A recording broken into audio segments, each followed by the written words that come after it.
तो बहुत बहुत स्वागत है आप सभी का आज के इस सेशन में, जिसका नाम है वैदिक कॉस्मोलॉजी, वैदिक concept of time and space. आप में से कितने लोगों को वैसे कॉस्मोलॉजी में इंटरेस्ट है? कॉस्मोलॉजी बहुत अच्छा। कॉस्मोलॉजी मतलब आप उसको इस तरीके से भी लेके चल सकते हैं, लाइक हिंदी में बोले तो ग्रह, क्या कहते हैं हिंदी में, क्या कहेंगे इसको? ग्रह विज्ञान। अच्छा, ग्रहों का विज्ञान, कि ग्रह कैसे घूमते हैं, कैसे चलते हैं, और उसमें भी वैदिक कॉस्मोलॉजी मतलब वैदिक शास्त्रों के अनुसार ग्रहों की क्या गणना है, ग्रह कैसे काम करते हैं, कैसे सब एक दूसरे के ऊपर टिके हुए हैं। वैदिक स्क्रिप्चर्स में पीछे जितने भी लोग बैठे हैं कूलर के सामने, एक डिवोटी जो है खड़े होकर के सबको शांत कराते रहे, ऐसे रिक्वेस्ट करते हुए, माता जी, प्रभु जी, ऐसे करके। मैं जब यहाँ 4 दिन से क्लास करा रहा था तो गेट पे एक भक्त को बैठा देता था, वो सबको ऐसे इशारा करके अंदर भेजते थे। तो एक भक्त, बाउंसर्स खड़े हो जाइए थोड़ा साइड में, वो सबको ऐसे प्रार्थना करके, हैं शक्ति का उपयोग नहीं करना है, सबको प्रार्थना करते हुए सबको शांत कर। सब लोग शांत रहेंगे जहां तक आवाज जा रही है ना।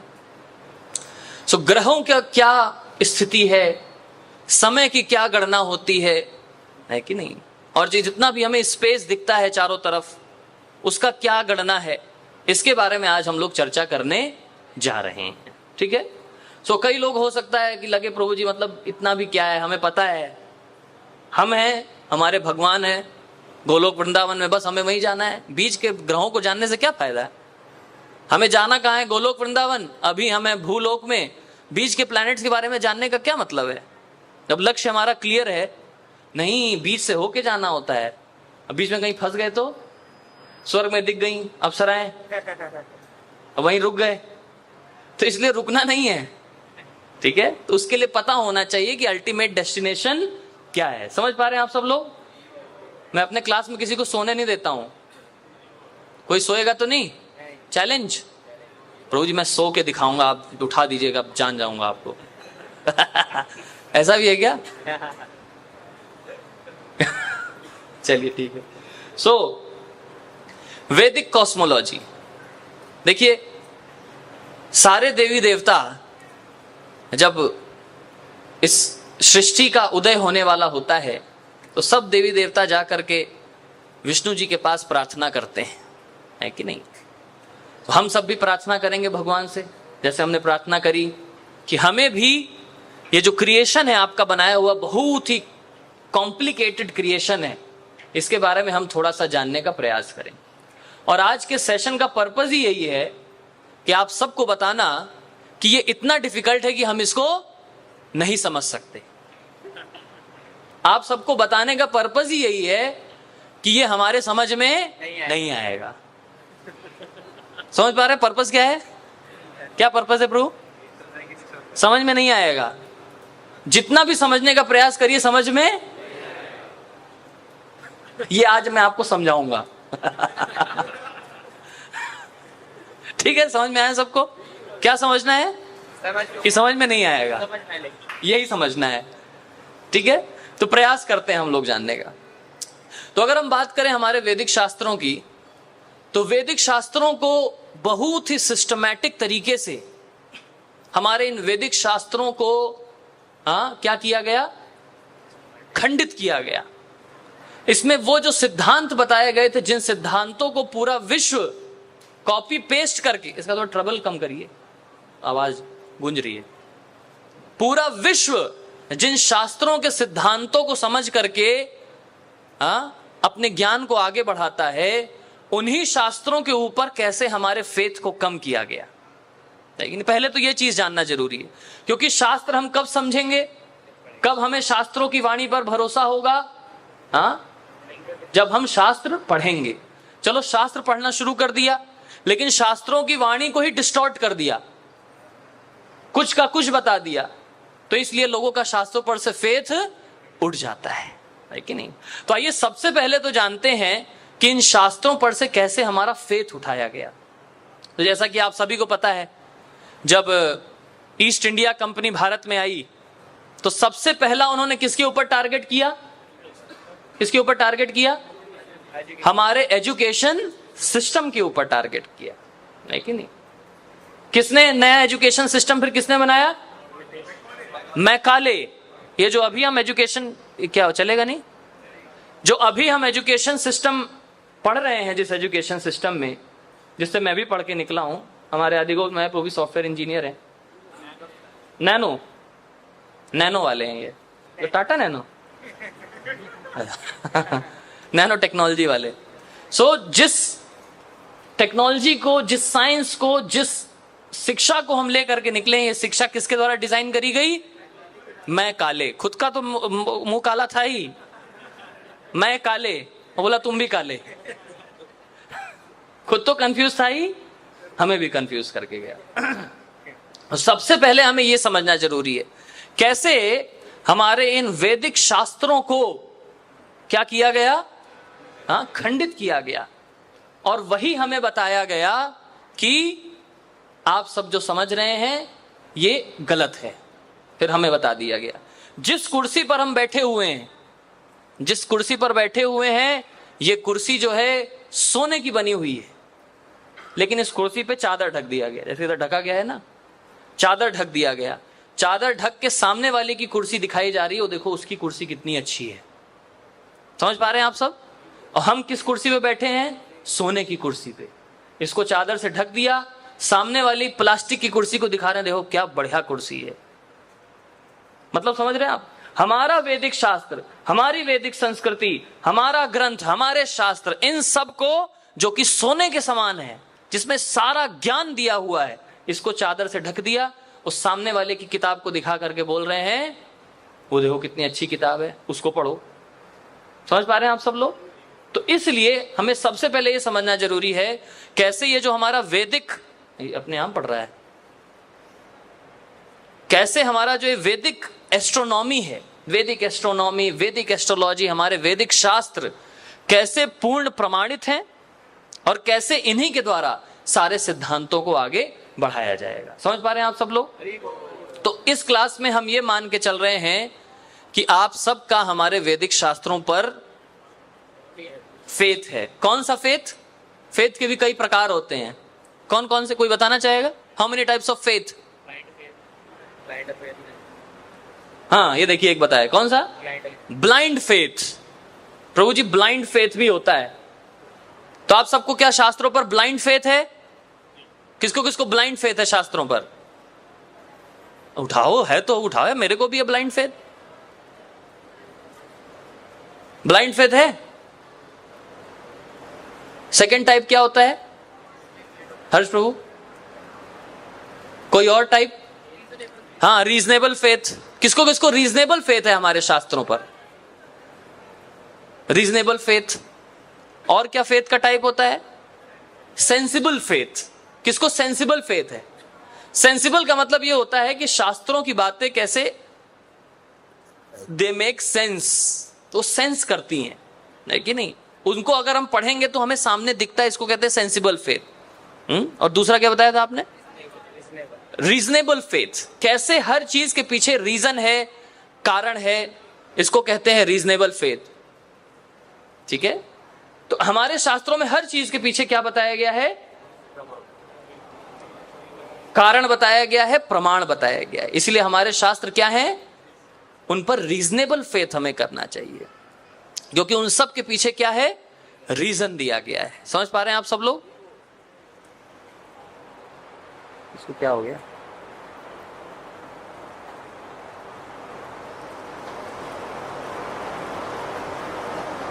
कर्सर आया क्या? आ गया?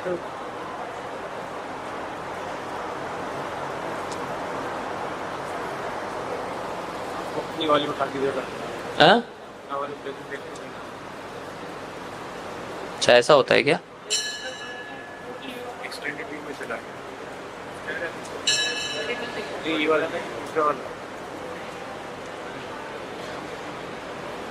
ये आ गया। एक सेकंड, चलिए ठीक है, कोई दिक्कत नहीं। हाँ, तो एक बहुत ही अच्छा वीडियो मैं आप सबको दिखाने जा रहा हूं। वॉइस नहीं आ रहा मेरा? अच्छा, मेरा वॉइस नहीं आ रहा है?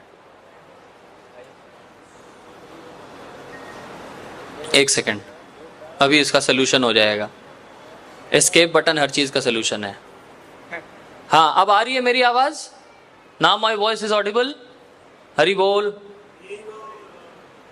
इन लोगों को नहीं आ रहा है लग रहा है। हरे कृष्णा कृष्णा कृष्णा हरे हरे, हरे राम राम राम हरे हरे। हरे कृष्ण। हरे कृष्णा। अब आ रही है ना आवाज? ओके। सो सबसे पहले हमें यह जानना पड़ेगा कि हमारे जो शास्त्र हैं, बस हो गया रख दीजिए। हमारे जो शास्त्र हैं इन पर, उसमें क्या देख रहे हो? पहचान रहे क्या कौन मेरा दोस्त है? इधर देखिए सब। हाँ, हमारे जो शास्त्र हैं इन पर हमें सेंसिबल फेथ होना चाहिए, रीजनेबल फेथ होना चाहिए। आई होप आप लोगों ने सारे सेशंस अटेंड किए होंगे साइंस ऑफ फेथ के ऊपर। सामान्य भौतिक जगत में भी देखा जाए तो हम अपना फेथ पुट करते हैं कि नहीं करते? एक छोटा सा एग्जाम्पल दें। आप सब दिल्ली से या फिर गाजियाबाद से यहां हरिद्वार आए, बस में आए, क्या आपने बस के ड्राइवर का लाइसेंस चेक किया? अगर लाइसेंस होगा तभी जाऊंगा, नहीं तो नहीं जाऊंगा। कितने साल का एक्सपीरियंस है तुम्हारा? ये सब पूछा आपने ड्राइवर से? नहीं पूछा ना। क्या हुआ? बस बैठ गए। तो बैठ गए, क्या किया आपने? बस के ड्राइवर के ऊपर क्या किया? फेथ किया आपने। और कैसा फेथ किया? Blind faith. ब्लाइंड। जैसे हम उसके पास जाते हैं, नाई के पास जाते हैं ना शेविंग कराने के लिए, ऐसे जाके उसके सामने अपनी गर्दन रख देते हैं। उसके हाथ में क्या है? उस्तरा। अब आपकी जिंदगी उसके हाथ। तो ये क्या है? ये भी ब्लाइंड फेथ है एक्चुअली। सो हम देखा जाए, अब यहां पर हम बैठे हुए हैं, ये क्या भरोसा, छोड़ दीजिए प्रभु, क्या भरोसा है ये छत आपके ऊपर नहीं गिरेगी? बताइए, किसी को भरोसा है ना? भरोसा, तभी तो बैठे हैं। तो क्या है? कौन सा फेथ है ये? Blind faith. लेकिन इसी ब्लाइंड फेथ को जब रीजन मिल जाता है, प्रभु जी आप लोगों ने बुक किया है तो कुछ सोच समझ के बुक किया होगा, तो हमें किसके ऊपर फेथ है? अथॉरिटीज के ऊपर। जिस व्यक्ति ने बिल्डिंग बनाया, आर्किटेक्ट के ऊपर हमें फेथ है, उसके मटेरियल के ऊपर हमें फेथ है। तो इससे वो फेथ क्या हो जाता है? रीजनेबल और सेंसिबल फेथ हो जाता है। समझ पा रहे हैं? इसी प्रकार से जो हमारे वैदिक शास्त्र हैं, इन शास्त्रों में जो भी चीजें बताई गई, हर चीज के पीछे कारण है। इसीलिए इसको कौन सी नॉलेज बोला जाता है? Spiritual knowledge. कौन सी नॉलेज बोला जाता है? स्पिरिचुअल का फुल फॉर्म क्या होता है? Spiritual, spirit plus ritual equal to spiritual. लिख लीजिए सब लोग फॉर्मूला। नोटबुक पेन लाए हैं? कौन नहीं लाया उसको हाथ उठाइए। आप नहीं लाए? नहीं लाए तो बता दीजिए, इसमें शर्माना क्या है? मोबाइल है? मोबाइल भी नहीं है? अच्छा, कोई नोटबुक पेन नहीं लाया तो मोबाइल में बना सकते हैं नोट्स। मोबाइल में तो याद करो। नोटबुक पेन क्यों नहीं लाए? चलिए ठीक है, क्या बताया मैंने आपको? Spirit plus ritual equal to. So कोई भी चीज स्पिरिचुअल कब होती है? स्पिरिचुअल कब होती है? जब उसके पीछे हमें उसका स्पिरिट पता होता है, उसका उद्देश्य पता होता है। अदरवाइज वो चीज हमारे लिए क्या रह जाएगी? एक रिचुअल रह जाएगी। जैसे तिलक लगाना हमारे लिए क्या हो जाएगा? रिचुअल, अगर हमें तिलक लगाने के पीछे कारण नहीं पता है। जैसे हम वैदिक एस्ट्रोनॉमी के बारे में समझने जा रहे हैं, तो क्यों समझने जा रहे हैं, अगर ये नहीं पता होगा तो ये आज का पूरा सेशन एक क्या हो जाएगा? रिचुअल हो जाएगा। पीछे वाले लोग समझ रहे हैं?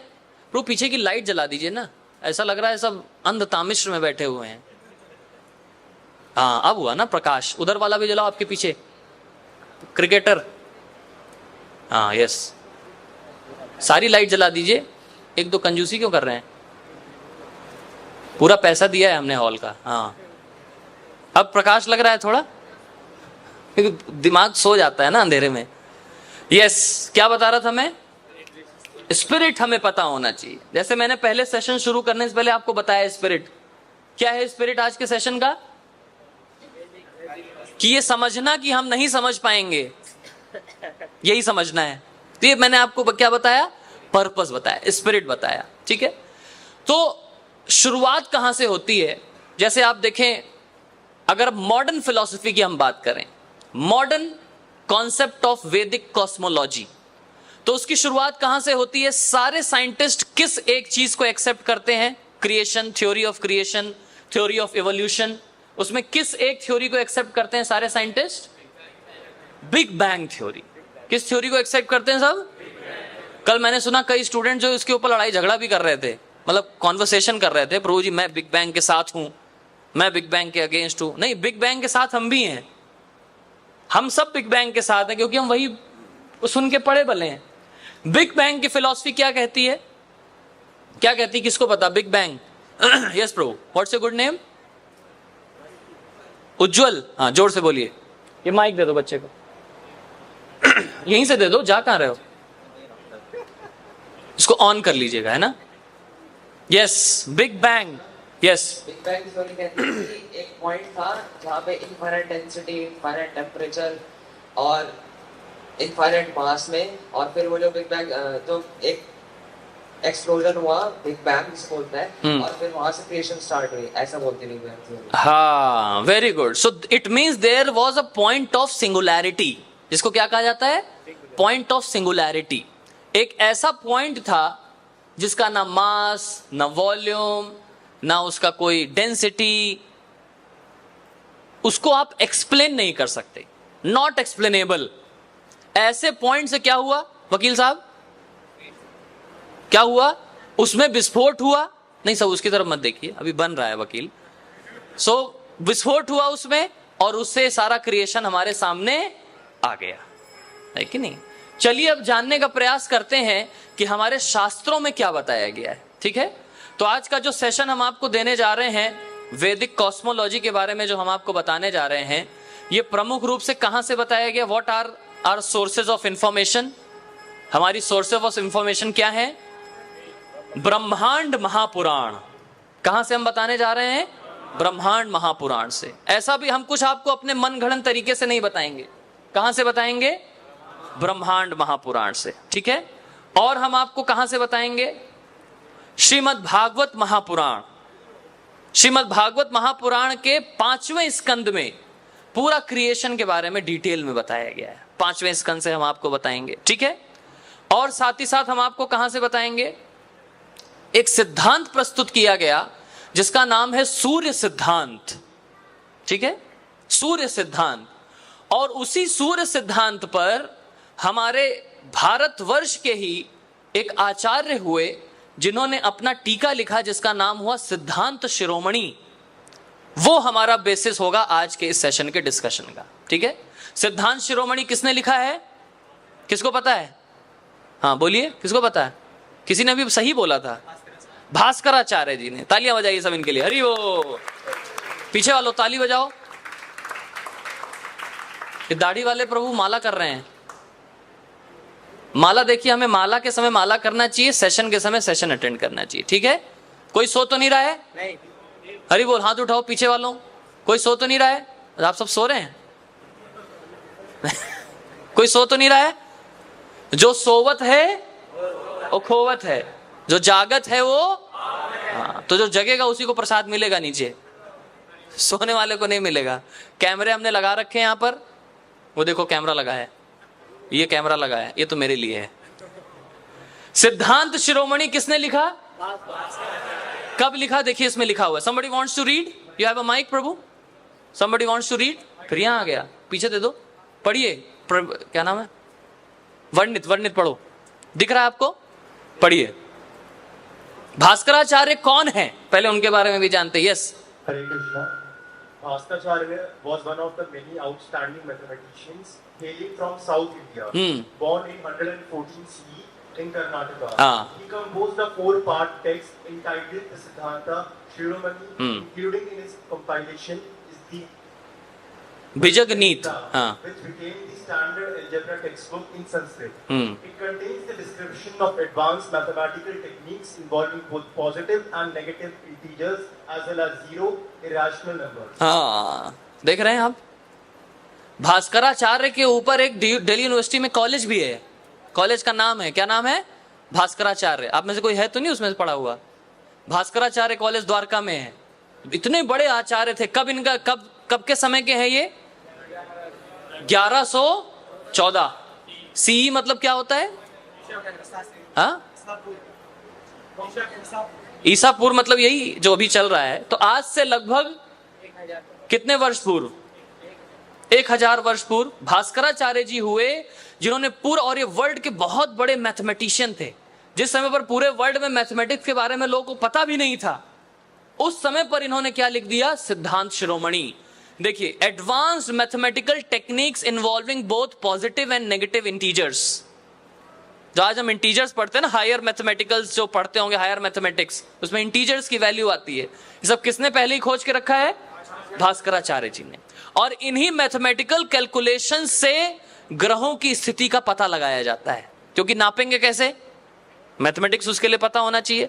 इसलिए सिद्धांत शिरोमणि में सारे सिद्धांतों को बताया गया है, जो कि आज के हमारे इस सेशन का बेसिस है। पढ़ेंगे? किसी और को माइक दीजिए। क्या लिखा है? और इस सिद्धांत शिरोमणि में क्या लिखा है?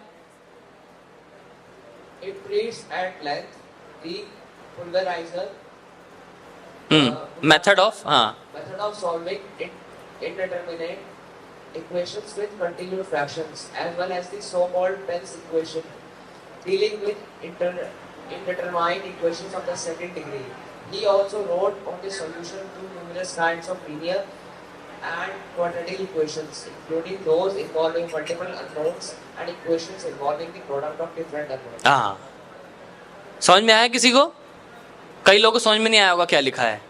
ऐसी ना समझने वाली चीजें इन्होंने 11वीं शताब्दी में लिख दिया था, और हमें क्या बताया जाता है? न्यूटन ने खोजा है सब। ये सब एक्चुअली ऑलरेडी हमारे आचार्यों ने खोज करके लिख दिया है शास्त्रों में। In short, he wrote a highly sophisticated mathematical text that proceeded by several centuries the development of such techniques in Europe. Europe के जितने भी मैथमेटिशियंस, ज्यादातर मैथमेटिशियंस कहां के माने जाते हैं? यूरोप के। उन सब ने इन्हीं सिद्धांतों को समझ करके अपने अपने मैथमेटिक्स के सिद्धांत प्रस्तुत किए। जैसे एक बहुत फेमस आता है पाइथागोरस। इन सब ने कहां से सिद्धांत लिए हैं? सब ये सिद्धांत शिरोमणि से लेकर के इन लोगों ने अपने अपने प्रिंसिपल लिखे। समझ पा रहे हैं आप? तो ये हमारे आज के सेशन का बेसिस है। साथ ही साथ अगर मॉडर्न साइंटिस्ट में हम बात करें, तो एक मॉडर्न मैथमेटिशियन हुए, अमेरिकन मैथमेटिशियन, जिनका नाम क्या है? रिचर्ड एल थॉमसन, जो कि इस्कॉन के बाद में डिवोटी बने, और इनका नाम पड़ा सदापुत दास, जो कि प्रभुपाद जी के शिष्य थे न्यूयॉर्क से। सदापुत प्रभु इनका नाम है। इन्होंने भी वैदिक कॉस्मोग्राफी एंड एस्ट्रोनॉमी के ऊपर बहुत रिसर्च किया। पढ़ेंगे सदापुत प्रभु के बारे में कोई? हाँ, दे दीजिए माइक, आगे दे दीजिए, पढ़िए। वेरी गुड, जल्दी जल्दी पढ़िए, पूरा ऊपर करिए उसको, ग्रीन लाइट आनी चाहिए। सबसे ऊपर है? चलिए मैं पढ़ देता हूं। सदापुत दास, अब पढ़ो, पूरा ऊपर करना होता है। हाँ, Sadaputa Das, Richard L. Thompson, was born in Binghamton, New York in 1947. In 1947, he received his PhD in mathematics from Cornell University, where he specialized in probability theory and statistical mechanics. As a submissive disciple of his Divine Grace A.C. Bhaktivedanta Swami Prabhupada, Sadaputa Prabhu decided all of his Western academics in favor of studying the Vedas and practicing their tenets. However, at the request of his spiritual master, he agreed to utilize his scientific education and sharp intellect for supplying supporting evidence to Vedic teaching. Okay. So इन्होंने क्या किया? PhD है Cornell university से, mathematician. इन्होंने क्या किया? अपना जितना भी टेक्निक्स हैं, यहां पर लिखा ना, scientific education and sharp intellect, जितना भी साइंटिफिक एजुकेशन है, जितना भी शार्प इंटेलेक्ट है, इसको इन्होंने किसमें उपयोग किया? For supplying supporting evidence to Vedic teachings. जितने भी हमारे शास्त्रों में वैदिक टीचिंग्स बताई हुई हैं, उसको एक सपोर्टिंग एविडेंस देने के लिए अपने सारे इंटेलेक्ट का यूज किया, और उसको यूज करके इन्होंने कई सारे पुस्तकें भी लिखी। क्या क्या पुस्तकें लिखी? ये देखिए, mysteries of the sacred universe, the cosmology of the Bhagavata Purana. इसको बहुत ही साइंटिफिक तरीके से उन्होंने एक्सप्लेन करके फिर ये इसके ऊपर बुक लिखी। साथ ही साथ आज का जो सेशन होगा किसके बेसिस पर होगा? ये हमारे इस्कॉन के ही स्वामी जी हैं, महाराज हैं, प्रभुपाद जी के शिष्य, जिनका नाम क्या है? Danavir Goswami. Doctor Dan Holtzman was born in Los Angeles in 1949.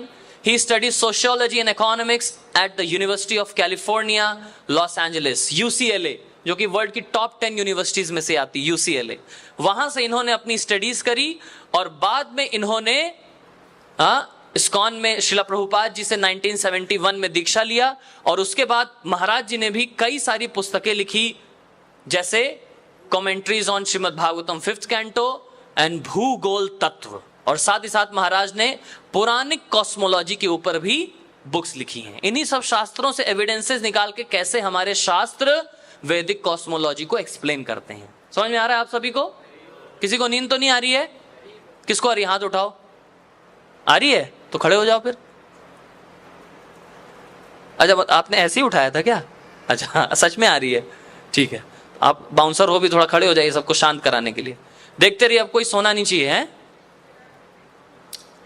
ठीक है? कोई सो तो नहीं रहा है? नहीं। इधर वाले लुधियाना वालों सो तो नहीं रहे? लुधियाना वालों को थोड़ा झमाझम कीर्तन पसंद है। Now we will discuss about what is the link between Shrimad Bhagavatam and big bang theory. जानना चाहेंगे आप सब? एक्चुअली में जो बिग बैंग थ्योरी जो हमें बताया गया, जो हमने कॉलेजेस में पढ़ा, ये सच में हमारे शास्त्रों में भी मिलती है, लेकिन big bang theory is incomplete theory. इसीलिए कई बार उसको क्या कहा जाता है? This is wrong. क्योंकि अधूरा ज्ञान क्या होता है? हमेशा खतरनाक होता है। अब सपोज यहां से आपको बोल दिया गया 1 नंबर घाट पे, स्वामी कौन सी कल घाट पे गए थे? स्वामी सर्वानंद घाट पे जाना है। अब बीच में हाईवे पे रो जा करके रोक दिया, बोले अब हमें नहीं पता आगे रास्ता है, वो मोबाइल आपके पास है नहीं, कुछ है नहीं, तो क्या होगा? वहां जाकर के आप परेशान हो जाएंगे। इसलिए अधूरा ज्ञान हमेशा क्या होता है? खतरनाक होता है। तो बिग बैंग थ्योरी में एक्चुअली क्या ज्ञान दिया गया है? अधूरा ज्ञान दिया गया।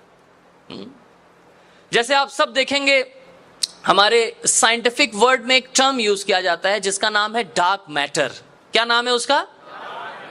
सुना है आप सब? किसने किसने सुना है डार्क मैटर के बारे में? कई लोगों ने नहीं सुना है। चलिए आप लोगों को परिभाषा पढ़ाता हूं आज। What is dark matter? इसको क्या हुआ? आप लोग उसको हिला रहे हैं क्या बीच बीच में? क्या है डार्क मैटर? आइए विकिपीडिया से पूछते हैं डार्क मैटर क्या होता है, बताइए थोड़ा हमको।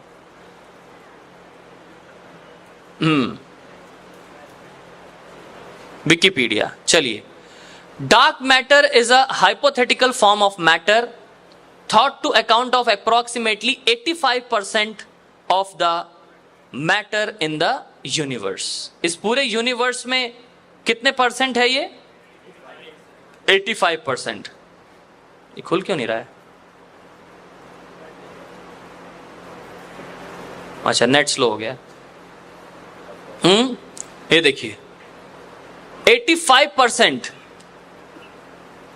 Dark matter is called dark because it does not appear to interact with the electromagnetic field। Actually में देखा जाए तो नीचे आप और डिटेल में पढ़ेंगे तो यहां पर बताया गया है क्या? एक्चुअली में 90, देखिए यहां लिखा है 10 dark matter constitutes 85% of the total mass while dark energy and dark matter constitutes 95% of the total mass content। इसका कहने का मतलब क्या हुआ? साइंटिफिक वर्ड में जो डार्क मैटर टर्म है ये बताता है कि ये हम नहीं देख सकते या फिर इसके बारे में हमें नहीं पता है। तो इस पूरे यूनिवर्स का अगर हम यूनिवर्स को अगर कंपेयर करें तो पूरे यूनिवर्स का साइंटिफिक वर्ड को कितने परसेंट पता है? केवल 5%। बाकी 95% क्या है? डार्क मैटर, जो कि हमें नहीं पता। और उस 5% को जान करके हम क्लेम करते हैं कि हमें इस यूनिवर्स के बारे में सब कुछ पता है। क्या ऐसा हो सकता है? क्या कोई भी बुद्धिमान व्यक्ति ऐसा बोलेगा? पीछे वालों क्या कहना है आप सबका? विभू प्रभु कोई ऐसा बोलेगा क्या? अभिषेक कोई ऐसा बोलेगा? पुष्पेंद्र प्रभु कितने परसेंट पता है हमको? और हम कहते क्या है? हमें सब पता है। We know everything. Actually we know nothing of everything. क्या क्या स्टेटमेंट बोला मैं? We know nothing of everything. तो इसलिए हमारे शास्त्रों में पूरा ज्ञान दिया गया है। हम वहां ये नहीं बताया कि हम आपको 5% बता रहे हैं, बाकी 95% हमें भी नहीं पता है। वेद व्यास जी ने ऐसा बोला क्या? नहीं बोला ऐसा। कितने पुराण हैं आप लोगों को पता है? कितने पुराण हैं? अब इन 18 पुराणों का आपको डिटेल बताता हूं, मैंने स्क्रीनशॉट लेके रखा है। 18 पुराण में सबसे पहला पुराण आता है ब्रह्म पुराण। पता है आपको कितने श्लोक है इसमें? 10,000 श्लोक। पद्म पुराण कितने श्लोक? 44,000 श्लोक। विष्णु पुराण 23,000 श्लोक। शिव पुराण 24,000 श्लोक। श्रीमद् भागवत कितने श्लोक हैं? भविष्य पुराण 14,500। नारद पुराण 25,000। वराह पुराण 24,000। लिंग पुराण 11,000। ब्रह्म वैवर्त पुराण 17,000। कूर्म पुराण 17,000। मत्स्य पुराण 14,000। वामन पुराण 10,000। स्कंद पुराण 71,100। मार्कंडेय पुराण 9,000। गरुड़ पुराण 19,000। ब्रह्मांड पुराण 12,000। अग्नि पुराण 15,500। हमारा वैदिक टेक्स्ट माइथोलॉजी है। इतना डिटेल में कोई कैसे लिख सकता है? हैरी पॉटर की कितनी सीरीज बनी है? हैरी पॉटर देखा है प्रभु? पीछे नीले कुर्ते वाले नहीं देखा? किसने देखा? आपने देखा है? कितनी सीरीज बनी प्रभु? 7 आपने देखा है। और बनाने वाले हैं अभी। क्या बना रहे? मन घड़ंत तरीके से कि ये कैरेक्टर है, ये कैरेक्टर है, फिर ये हुआ, फिर वो हुआ। तो कितना कोई इमेजिन कर सकता है बताइए? 8 पिक्चर बना के, 10 पिक्चर बना के, उसके बाद उसका भी दिमाग खराब हो जाता है। यहां कितने श्लोक लिख दिए? एक एक पुराण में 18,000 हजार लिखे हुए हैं। तो इतना कोई कैसे इमेजिन कर सकता है?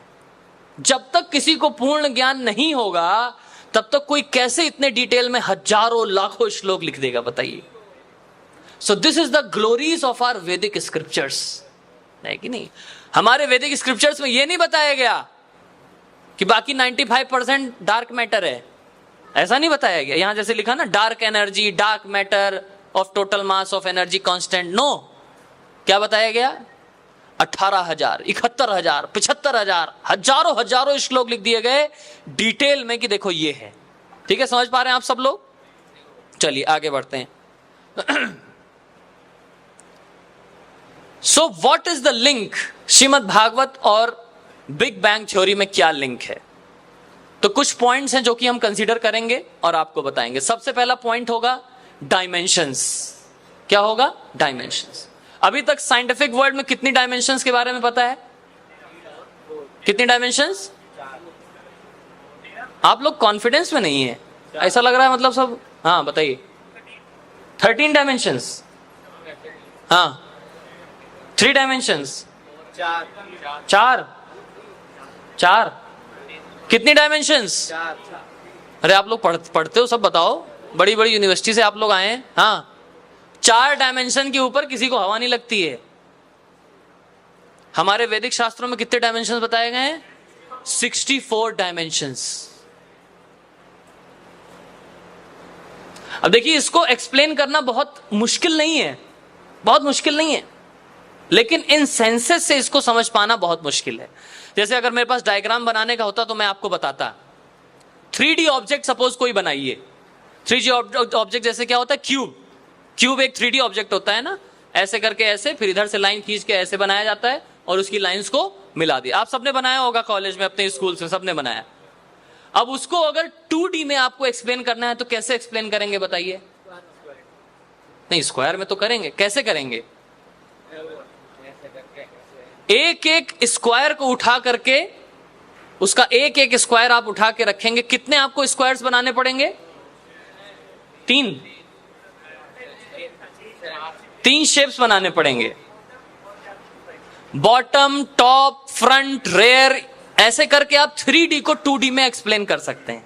कर सकते कि नहीं कर सकते?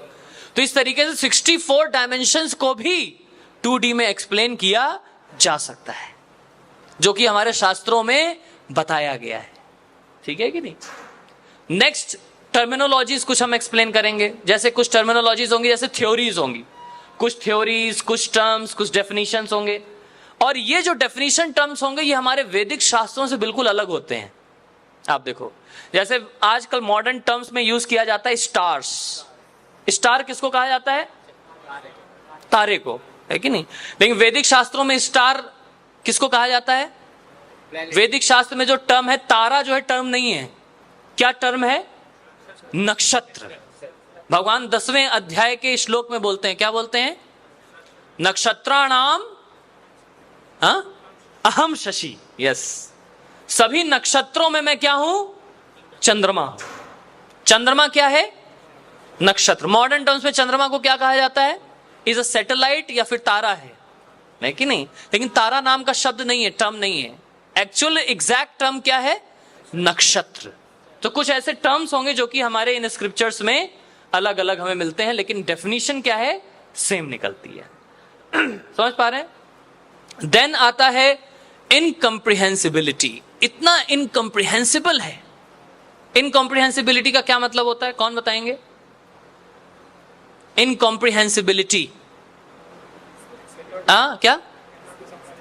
जिसको एक्सप्लेन नहीं किया जा सकता, समराइज नहीं किया जा सकता है, समझा नहीं जा सकता, या फिर इजी टर्म्स में बोले तो हमारी बुद्धि के जो परे है। तो इसीलिए इसमें मैं एक पॉइंट आपको एक्सप्लेन करना चाहता हूं। What is the purpose of knowledge? ये आपका बेसिक बता रहा हूं अभी, क्योंकि अभी अगर आपको पूरा वैदिक चार्ट में समझाना शुरू करूंगा तो 10 मिनट में समझा दूंगा, लेकिन उसके पहले बेसिक हमें पता होना चाहिए। ठीक है? What is the purpose of knowledge? अब जो हम ये नॉलेज गेन करने जा रहे हैं वैदिक कॉस्मोलॉजी के बारे में, वैदिक एस्ट्रोलॉजी के बारे में, इसका पर्पस क्या है? What is the purpose of knowledge? ठीक है? सो पर्पस ऑफ नॉलेज को अगर हम एक्सप्लेन करें तो नॉलेज के 5 एस्पेक्ट होते हैं। क्या होते हैं नॉलेज के? सबसे पहला एस्पेक्ट क्या होता है? सबसे पहला एस्पेक्ट होता है नॉलेज का सुनना। सबसे पहले हम नॉलेज का क्या एस्पेक्ट, सबसे पहला एस्पेक्ट क्या हम स्वीकार करते हैं? नॉलेज को कैसे स्वीकार करते हैं? सुन करके। पीछे सबको आवाज आ रही है? प्रभु, चेयरपर्सन्स, जितने चेयरपर्सन है सबको आवाज आ रही है? ठीक। क्या सबसे पहला एस्पेक्ट क्या होता है नॉलेज का? सुनना। लेकिन इसको सुनने को ही संस्कृत में क्या कहते हैं? श्रवणम। क्या कहते हैं? लेकिन केवल श्रवण के द्वारा इस नॉलेज को हम अपने पूरे तरीके से नहीं समझ सकते। तो इसलिए श्रवण के बाद सेकंड एस्पेक्ट क्या आता है? उसका क्या आता है? मनन। क्या आता है? मनन मतलब क्या? कॉन्टेम्पलेशन, चिंतन। केवल ज्ञान सुनने से ज्ञान समझ में, उसके लिए उस पर क्या करना पड़ता है? चिंतन करना पड़ता है कि नहीं? चिंतन करने का मतलब क्या? जैसे अब यहां से जाएंगे तो इसके ऊपर डिस्कशन करेंगे। अच्छा प्रभु जी ये बताया गया, अच्छा प्रभु जी वो बताया गया। जैसे यहां पर देखिए लिखा है second aspect that will be understood as true after questioning and contemplation, जिसमें कुछ क्वेश्चंस पूछे जाते हैं, खुद से भी पूछा जाता है, उस पर मनन किया जाता है, कॉन्टेम्पलेट किया जाता है, तो वो ज्ञान जो है फिर और अच्छे से समझ में आता है। थर्ड एस्पेक्ट क्या होता है नॉलेज का? What is the third aspect of knowledge? जिसको क्या कहा जाता है? निधि ध्यासनम। क्या कहा जाता है? निधि ध्यासनम का मतलब क्या होता है?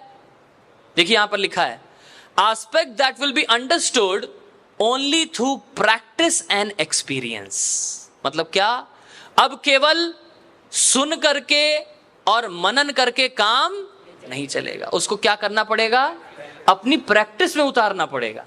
जैसे इस पूरे सेशन को देने के बाद लास्ट में आपको बताऊंगा प्रैक्टिस करना क्या है। पूरा बहुत बढ़िया सुन के गए प्रभु, बहुत अच्छा था। भू लोक, भूवर लोक, जन लोक, तप लोक, महर लोक, स्वर लोक, बहुत बढ़िया आपने बताया। क्षीरोदक्षाय विष्णु, गर्भोदक्षाय विष्णु, कारणो, बहुत बढ़िया बताया। करना क्या है? बस करना क्या है? प्रसाद पाना है जाके, छोले भटूरे। करना क्या है वो भी हम आपको बताएंगे एंड में, क्योंकि वो क्या है? निधि ध्यासनम। ठीक है? और फिर थर्ड एस्पेक्ट क्या होता है? थर्ड एस्पेक्ट क्या? फोर्थ एस्पेक्ट क्या होता है? That will be understood only after a lifetime of service and purification, जो कि केवल 1-2 दिन प्रैक्टिस करने से नहीं, 1-2 दिन प्रैक्टिस करने से नहीं, लाइफ टाइम उसको जब हम अपने जीवन में उतारते हैं तब हमें उस ज्ञान की अनुभूति होती है। क्या होता है? ज्ञान का अनुभूति। चौथा स्टेप क्या हो गया? ज्ञान का अनुभूति। कब होगा ज्ञान का अनुभूति? जब हम उसे पूरे जीवन अपने प्रैक्टिस में उतारेंगे, है कि नहीं? फिर पांचवा एस्पेक्ट क्या होता है? पूरे जीवन भर प्रैक्टिस में उतारने के बाद तब जीवात्मा तैयार होता है भगवान के धाम में वापस जाने के लिए। हरि बोल। पांचवा एस्पेक्ट ये होता है भगवान के धाम वापस जाना। अब क्या इसी नॉलेज के 5 एस्पेक्ट्स को मॉडर्न नॉलेज सिस्टम में फॉलो किया जाता है? बताइए, किया जाता है? बताइए। भतेरी दुनिया भर की फिलॉसफी पढ़ाई जाती हैं। हमारे एक भक्त है, वो बोलते प्रभु जी मैं कॉलेज में फिलॉसफी का स्टूडेंट हूं, लेकिन ये सब फिलॉसफी पढ़ पढ़ के दिमाग खराब हो जाता है। कभी मार्क्स की फिलॉसफी पढ़ो, कभी स्क्रोडिंगर की फिलॉसफी पढ़ो, कभी प्लेटो की फिलॉसफी पढ़ो, कभी सोक्रेटिस की फिलॉसफी पढ़ो, कभी मिडीवल ईस्ट की फिलॉसफी पढ़ो, कभी यहाँ की फिलॉसफी, वहां की फिलॉसफी, और अंत में प्रभुपाद जी की पुस्तकें पढ़ो, Krishna conscious philosophy.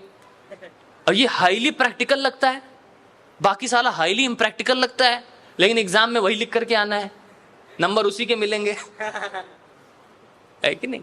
So actually में जो मॉडर्न नॉलेज है, मॉडर्न ज्ञान है, मॉडर्न एजुकेशन है, इसको इन 5 एस्पेक्ट से होकर के गुजारा ही नहीं जा सकता है। आप इसको लाइफ टाइम प्रैक्टिस कर ही नहीं सकते, है कि नहीं? यहां तो आज मॉडर्न फिलॉसफी क्या है? Eat drink and B Mary. समझ पा रहे हैं? खाओ पियो और मजा करो, ऐश करो। क्या इस सिद्धांत से पूरा जीवन गुजारा जा सकता है? कब तक ऐश करेगा बताइए? जब तक कैश है। क्यों पीछे वालों सुन रहे हैं आप सब? ऐश कब तक करेगा? अब अमेरिका में कैश खत्म हो रहा है, इंडिया में आ रहा है, हो रहा है ना, इंडिया में आ रहा है, और इंडिया वाले ऐश करना शुरू कर रहे हैं। चारवाक मुनि का सिद्धांत अपनाते हैं जीवन में। क्या है चारवाक मुनि का सिद्धांत? यावत जीवेत सुखम जीवेत, ऋणम कृत्वा घृतम पीवेत, भस्मीभूतस्य देहस्य पुनरागमनो कुता भवेत। सुना? समझ में आया आप सबको? सुनने में अच्छा तो मुझे बहुत लगा, समझ में नहीं आया। मॉडर्न फिलॉसफी किस सिद्धांत पे काम करती है? जब तक जियो खुश सुख से जियो, भले ही लोन लेकर के घी पियो। एक्चुअली में घी पीने वाला जीवन जो है बहुत सुखी जीवन माना जाता है। घी के पकवान, घी में खाना बन रहा है, उसको एक बहुत ही स्टैंडर्ड एलीट क्लास माना जाता है कि नहीं, टियर 1। तो यावत जीवेत सुखम जीवेत, सुख से जियो, भले ही लोन लेकर के घी पियो, लेकिन सुख से जियो। क्यों ये सिद्धांत क्यों है? क्योंकि भस्मीभूतस्य देहस्य, ये देह एक दिन पुनरागमनो कुता भवेत, पुनरागमन होगा नहीं होगा किसको पता है? इसलिए इसी लाइफ में जितना मजा करना है कर लो। ये है modern science, modern philosophy, modern knowledge system. लेकिन क्या इस मॉडर्न नॉलेज सिस्टम को पूरे लाइफ टाइम कोई जीवन में अपना सकता है? तभी तो आजकल देखो सुसाइड रेट्स, हर 40 सेकंड में विश्व में कोई ना कोई सुसाइड कर रहा है। इस सेशन को शुरू हुए कितना समय हुआ? लगभग 1 घंटा हो गया। हर 40 सेकंड में कोई व्यक्ति, लगभग 100 लोग इतनी देर में सुसाइड कर चुके हैं। बताइए कितने दुख की बात है। तो क्या इस जो मॉडर्न टेक्नोलॉजी, मॉडर्न सिस्टम है, modern knowledge system, modern education, modern philosophy, इसको हम पूरे जीवन भर अपना सकते हैं? लेकिन इस वैदिक ज्ञान को पूरे जीवन भर अपनाया जा सकता है। लोग अपना रहे हैं, जीवन में सफलता प्राप्त कर रहे हैं, है कि नहीं? अभी कल एक ट्वीट किया एक लड़के ने, पाकिस्तान के लड़के ने, देखा आप सब लोगों ने ट्वीट? नहीं देखा? उसका नाम क्या है? कुछ अली करके नाम है, यूएस बॉर्न है, पाकिस्तान है, घर वापसी भी मतलब कह सकते हैं।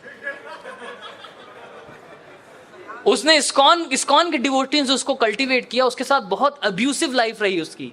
Now he is living a very happy life and he is very very thankful to ISKCON. समझ पा रहे हैं ना? हाँ, शायान अली, आप लोग ट्विटर पे जाके देख भी सकते हैं, SHYANANALI, ठीक है, ALLI। कल मैंने उसको सर्च किया, अपने स्टेटस पे भी लगाया। क्यों? इसको लाइफ टाइम प्रैक्टिस किया जा सकता है, ठीक है। तो ये 5 एस्पेक्ट्स होते हैं नॉलेज के, जिसके द्वारा हम इस वैदिक ज्ञान को प्राप्त कर सकते हैं, ठीक है। अब 4 एस्पेक्ट्स जो कि क्रिएशन, आइए क्रिएशन के बारे में अब पढ़ने की शुरुआत करते हैं। क्रिएशन के बारे में अब हमारा सेशन शुरू होने जा रहा है। अभी तक तो बेसिक था, अब सेशन शुरू होने जा रहा है।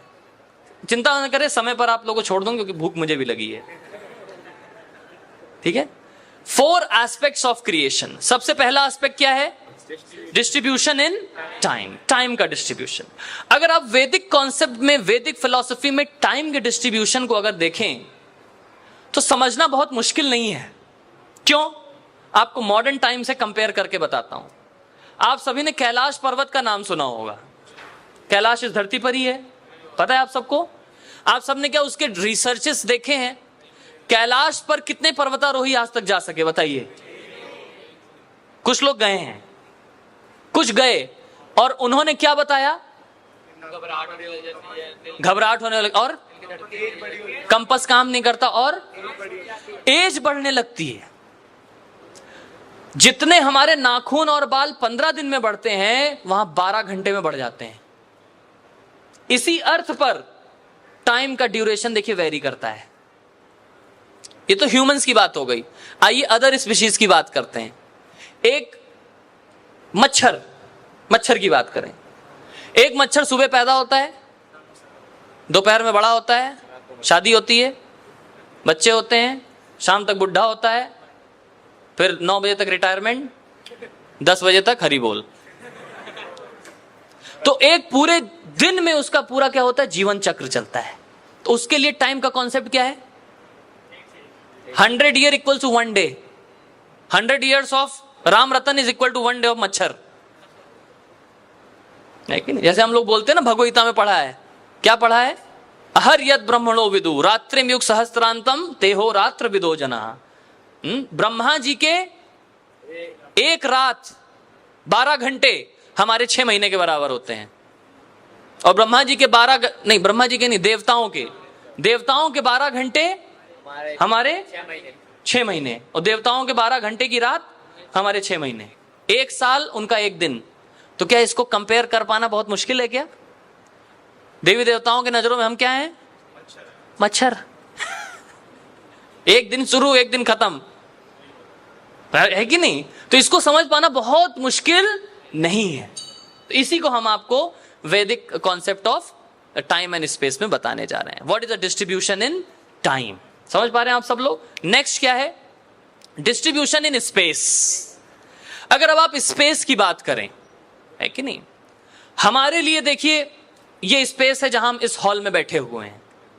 अब कॉमन सेंस वाली चीजें हम आपको बता रहा हूं, कॉमन सेंस वाली। इसी हॉल में कुछ चींटियां घूम रही होंगी, चींटियां घूम रही होंगी, और वो चींटियां सब देख रही होंगी इतने सारे सफेद सफेद पहाड़ कहां से आ गए। सोच रही होंगी कि नहीं? Common sense. ऐसे पहाड़ पे चढ़ रही होगी पर्वतारोही, ऑक्सीजन लेके, ऐसे, क्योंकि ऊपर ऑक्सीजन लेवल कम होगा, ऑक्सीजन लेके चढ़ेगी ऐसे। वाह क्या पहाड़ चढ़ा, वर्ल्ड रिकॉर्ड, इसको नोबेल दो। कितनी सारी चींटियों के लिए पहाड़ बैठे हुए हैं, है कि नहीं?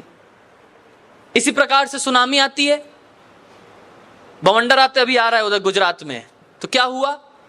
समुद्र में कुछ उछल पुछल होती है, कुछ थोड़ा सा कोई हिल जाता है, ऐसे बड़ा व्यक्ति कोई, तो समुद्र हिल जाता है, जिससे साइक्लोन आ जाता है। समझ पा रहे हैं आप सब? क्या इसको समझ पाना बहुत मुश्किल है? बताइए। इसको कहते हैं कूप मंडूक फिलॉसफी। क्या कहते हैं? सुना है आप सबने?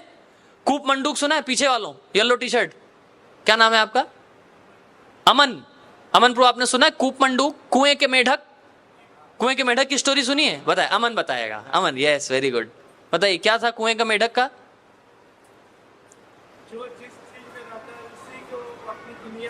हाँ, ये देखिए, जो जिस जगह पर रहता है उसी की दुनिया अपनी दुनिया मानता है, उसी से पूरी दुनिया को कंपेयर करता है। तो एक कुआं का मेढक था, उसका नाम था डॉक्टर फ्रॉग। क्या नाम था? यहां कोई डॉक्टर है आप में से? कोई नहीं है? हम सब हैं प्रो। क्या है हम सब? Doctor frog. We all are doctor frog actually. So doctor frog वो एक कुएं में रहता था, और उसका एक मित्र था, जो मित्र जो है समुद्र में रहता था, अटलांटिक ओशियन में। अब वो गर्मी की छुट्टियों में आया, 16, 17, 18 जून, गर्मी की छुट्टी में वो कहां पर आया? कुएं के अंदर। डॉक्टर फ्रॉग अपने दोस्त से मिलने आया, जब दोस्त से मिलने आया तो बातचीत हुई, प्रसाद साथ पाया, छोले भटूरे खाया। अब बाद में चर्चा शुरू हुई। तो क्या चर्चा शुरू हुई? उसने डॉक्टर फ्रॉग ने पूछा, अच्छा तुम डॉक्टर अमन, आप जहां रहते हैं कितना बड़ा है वो? 2 BHK 3 BHK penthouse villa क्या है, कितने BHK का है? तो उन्होंने कहा बहुत बड़ा है। तो डॉक्टर फ्रॉग ने कहा कितना बड़ा है? इतना बड़ा? बोला नहीं नहीं बहुत बड़ा। इतना बड़ा? नहीं नहीं बहुत बड़ा। इतना बड़ा? नहीं नहीं बहुत बड़ा। अच्छा इतना बड़ा? ऐसे बोल नहीं पाया वो, मतलब उसने इशारा करके बताया। बोला नहीं। फिर पेट फुला लिया उसने।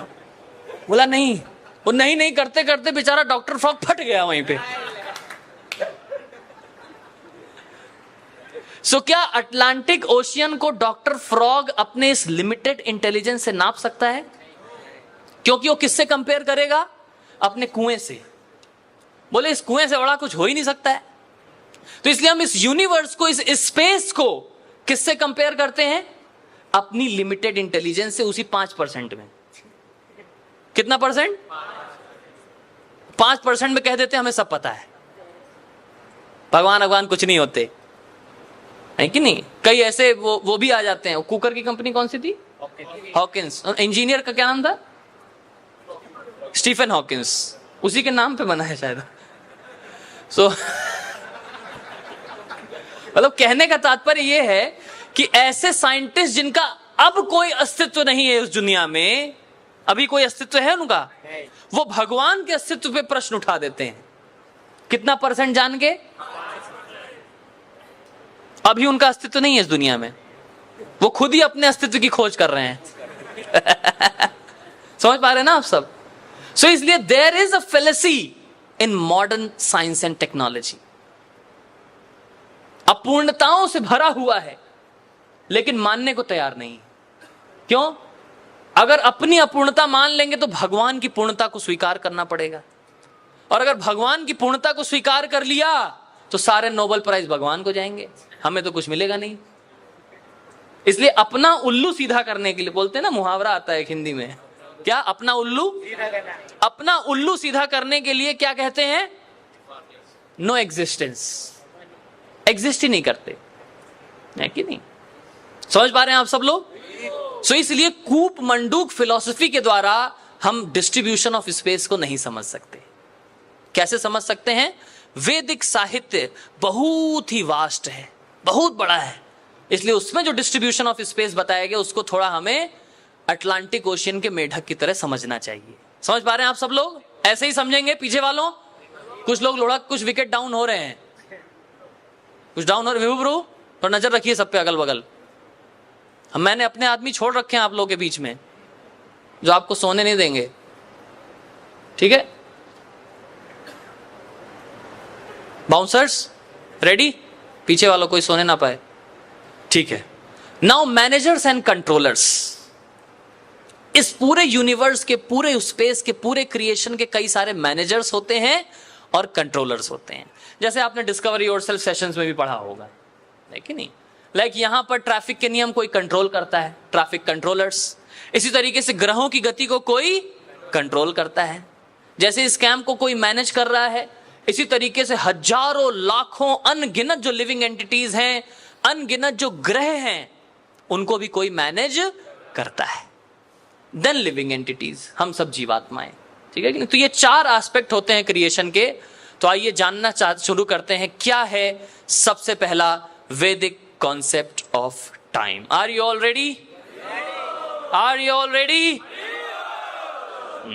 चलिए, विप्लव की याद आ गई। वैदिक कॉन्सेप्ट ऑफ टाइम, समय का क्या कॉन्सेप्ट है वैदिक गणनाओं के अनुसार?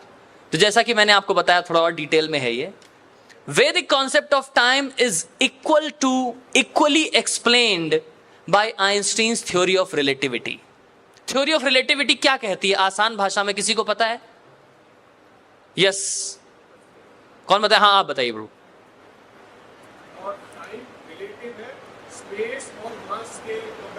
हाँ, कहीं स्लो भी है और कहीं बहुत तेज भी है। कहीं स्लो भी है और कहीं इसी धरती पर कहीं स्लो है और कहीं, सिमिलरली इस पूरे स्पेस में टाइम जो है कहीं स्लो है कहीं तेज है। सो एक्चुअली में आइंस्टीन्स थ्योरी ऑफ रिलेटिविटी कहां से आया है? हमारे वैदिक शास्त्रों से आया है। तो वैदिक शास्त्रों में बताया गया टाइम का कॉन्सेप्ट अलग अलग है, मास के अकॉर्डिंग, स्पेस के अकॉर्डिंग टाइम वेरी करता है। This is the theory of relativity. समझ पा रहे हैं आप सब लोग?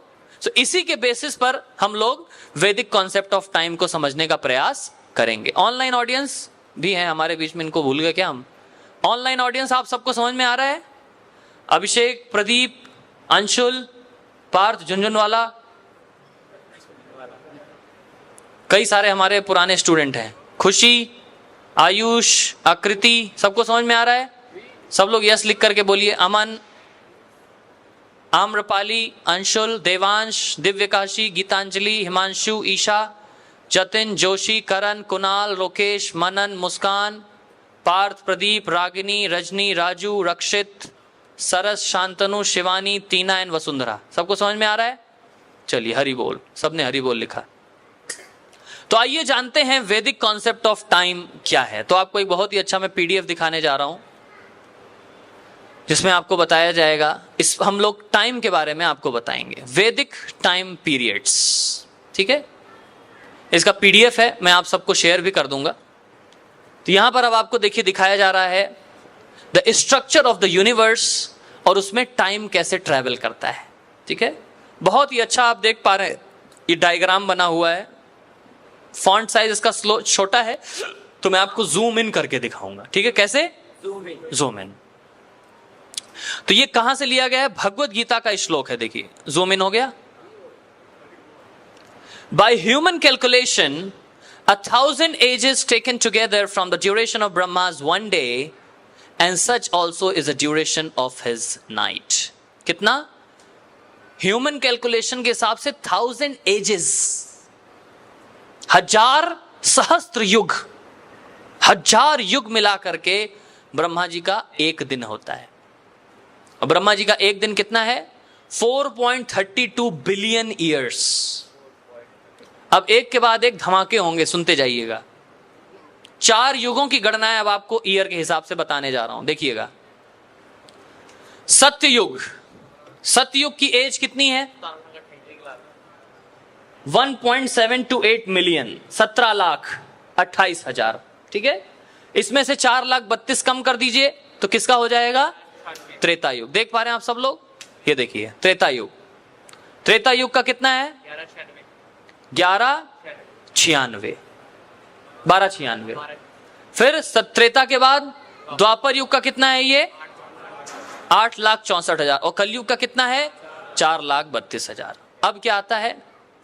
एक चतुर्युग मिला करके उसका साइकिल कितना होता है? एक चतुर्युग का कितना हो जाता है? 4.32 मिलियन ईयर्स। चारों को जोड़ दीजिए। ठीक है, फिर और इसमें केवल चारों को जोड़ करके नहीं, एक युग के बीच में देखिए यहां पर क्या लिखा है? जंक्शंस भी आते हैं। उसमें थोड़ी देर ट्रेन रुकेगी फिर आगे चलेगी, है कि नहीं? और ये युगों का क्या होता है? चक्र चलता है। क्या चलता है? युगों का चक्र। जैसे अभी कलयुग समाप्त होगा, कलयुग के बाद फिर क्या शुरू हो जाएगा? सतयुग। लेकिन एकदम से नहीं शुरू होगा, उसमें पहले क्या आएगा? जंक्शन आएगा। जो जो ज्वाइन करने के लायक होगा उसको ज्वाइन कराया जाएगा। कुछ लोगों को प्रोबेशन पीरियड में डाल दिया जाएगा, कुछ लोगों का क्या होगा? अभी जैसे आजकल हो रहा है ना, कंपनी से निकाला जा रहा है, क्या कहते हैं उसको? Lay off. कुछ लोगों का ले ऑफ हो जाएगा, कुछ लोगों को प्रोबेशन पीरियड पे डाला जाएगा, कुछ लोगों को इंटर्नशिप कराया जाएगा पहले, और कुछ लोगों की डायरेक्ट ज्वाइनिंग हो जाएगी। तो उसमें समय लगता है, तो उसको कहते हैं जंक्शन का पीरियड। तो इन सबको मिला करके चतुर्युग, चारों युगों का टाइम कितना हो गया? 4.32 मिलियन ईयर्स। ठीक है, फिर 71 चतुर्युग मिला करके एक क्या बनता है? मनवंतर। क्या बनता है? टोटल कितने मनु होते हैं? 14 मनु। 14 मनु जो हैं मिल करके एक मनु एक मनवंतर को मैनेज करते हैं। मनु मतलब एक मनवंतर के मैनेजर हो गए एक तरीके से, आप मान के चलिए। ठीक है, मनु का नाम आप सबने सुना होगा, मनु और शत्रुपा। मनु मतलब फर्स्ट क्रिएटेड बीइंग आप कह सकते हैं, फर्स्ट तो ब्रह्मा जी हैं, ब्रह्मा जी के मानस पुत्र मनु। और फिर मनु ने ही आगे क्या बढ़ाया, मानवता, मानव जाति को आगे बढ़ाया। समझ पा रहे हैं आप सब लोग।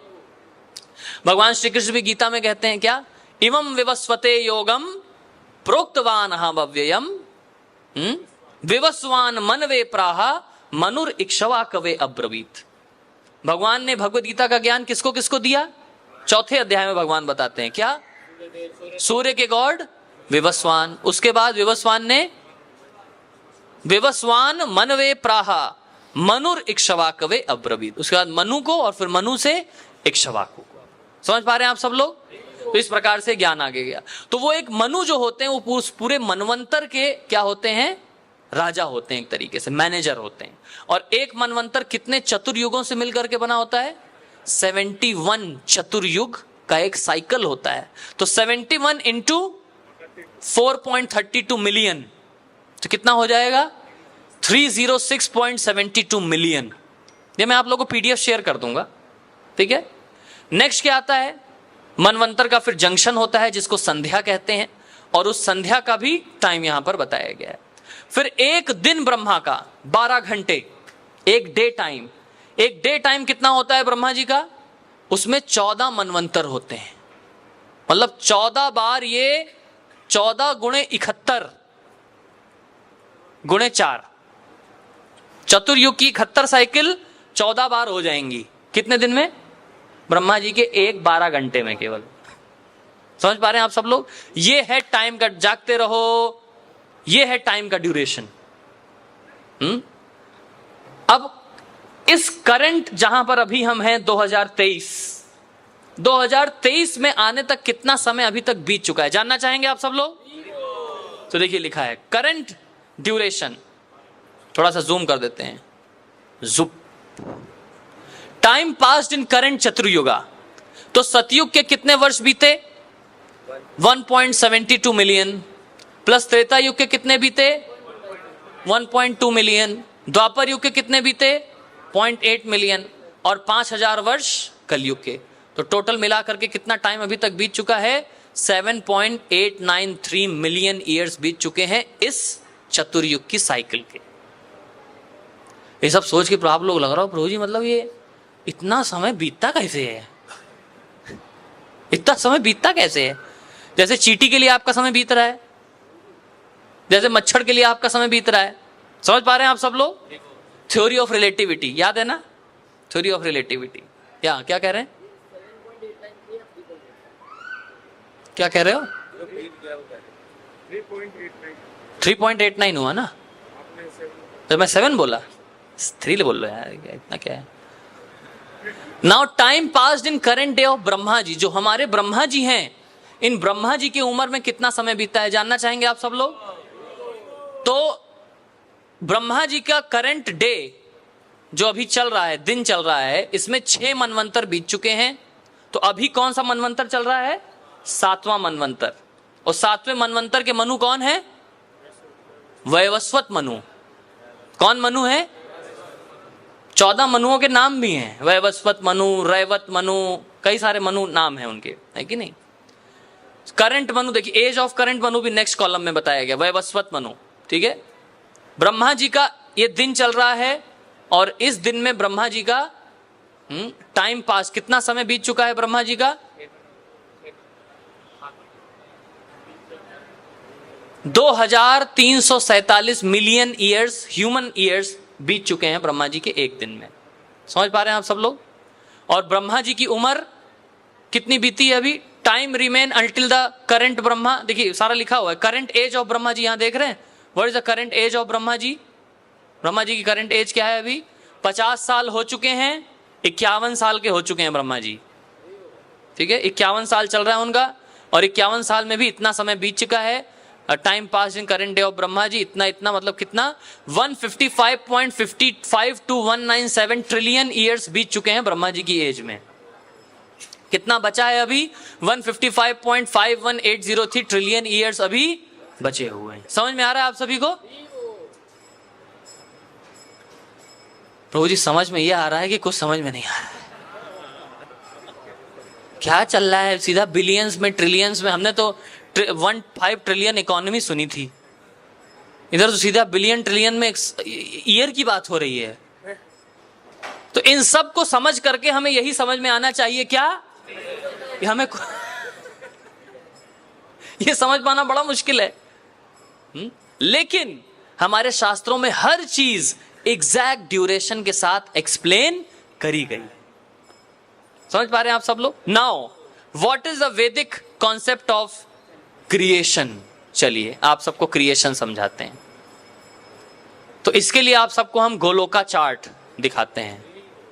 गोलोक चार्ट ये बहुत हैवी फाइल है, देखने में आपको अभी छोटा सा लग रहा है, लेकिन मैं इसको जितना जूम करूंगा उतना क्लियर आपको दिखाई देगा। ठीक है, तो अगर हम क्रिएशन की बात करें तो क्रिएशन कितना है, ये देखिए, ये फाइल दिख रही है आप सबको? तो टोटल क्रिएशन की अगर हम बात करें, टोटल क्रिएशन, इसमें से आप देखेंगे ऊपर का हिस्सा ये है, दिस इज 1/2/3। पूरे क्रिएशन को अगर 3 हिस्से में डिवाइड किया जाए तो 2/3 क्रिएशन जो है वो क्या है? Spiritual world. 2/3 क्रिएशन क्या है? एंड 1/3 क्रिएशन क्या है? Material world. जागाते रहो, सब लोग जगते रहिए, कोई बगल में सो तो नहीं रहा। अपने अपने अगल बगल वाले को चुटकी काटिए एक बार, बगल वाले को।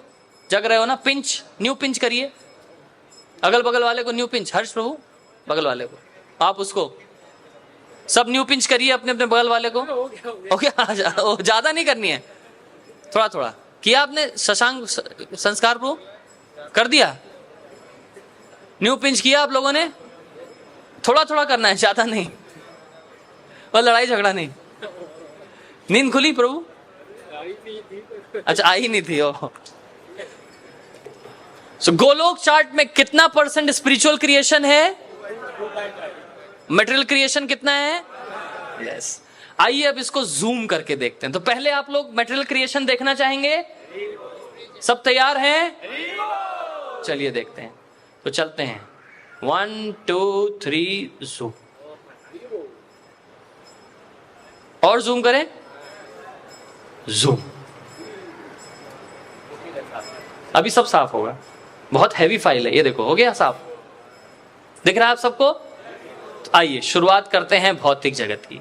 तो भौतिक जगत की शुरुआत होती है यहां से। ये देखिए, ये एक बाउंड्री लाइन है। क्या है ये? Boundary line. और ये बाउंड्री लाइन पर ही है सदाशिव लोक। कौन सा लोक है? सदाशिव।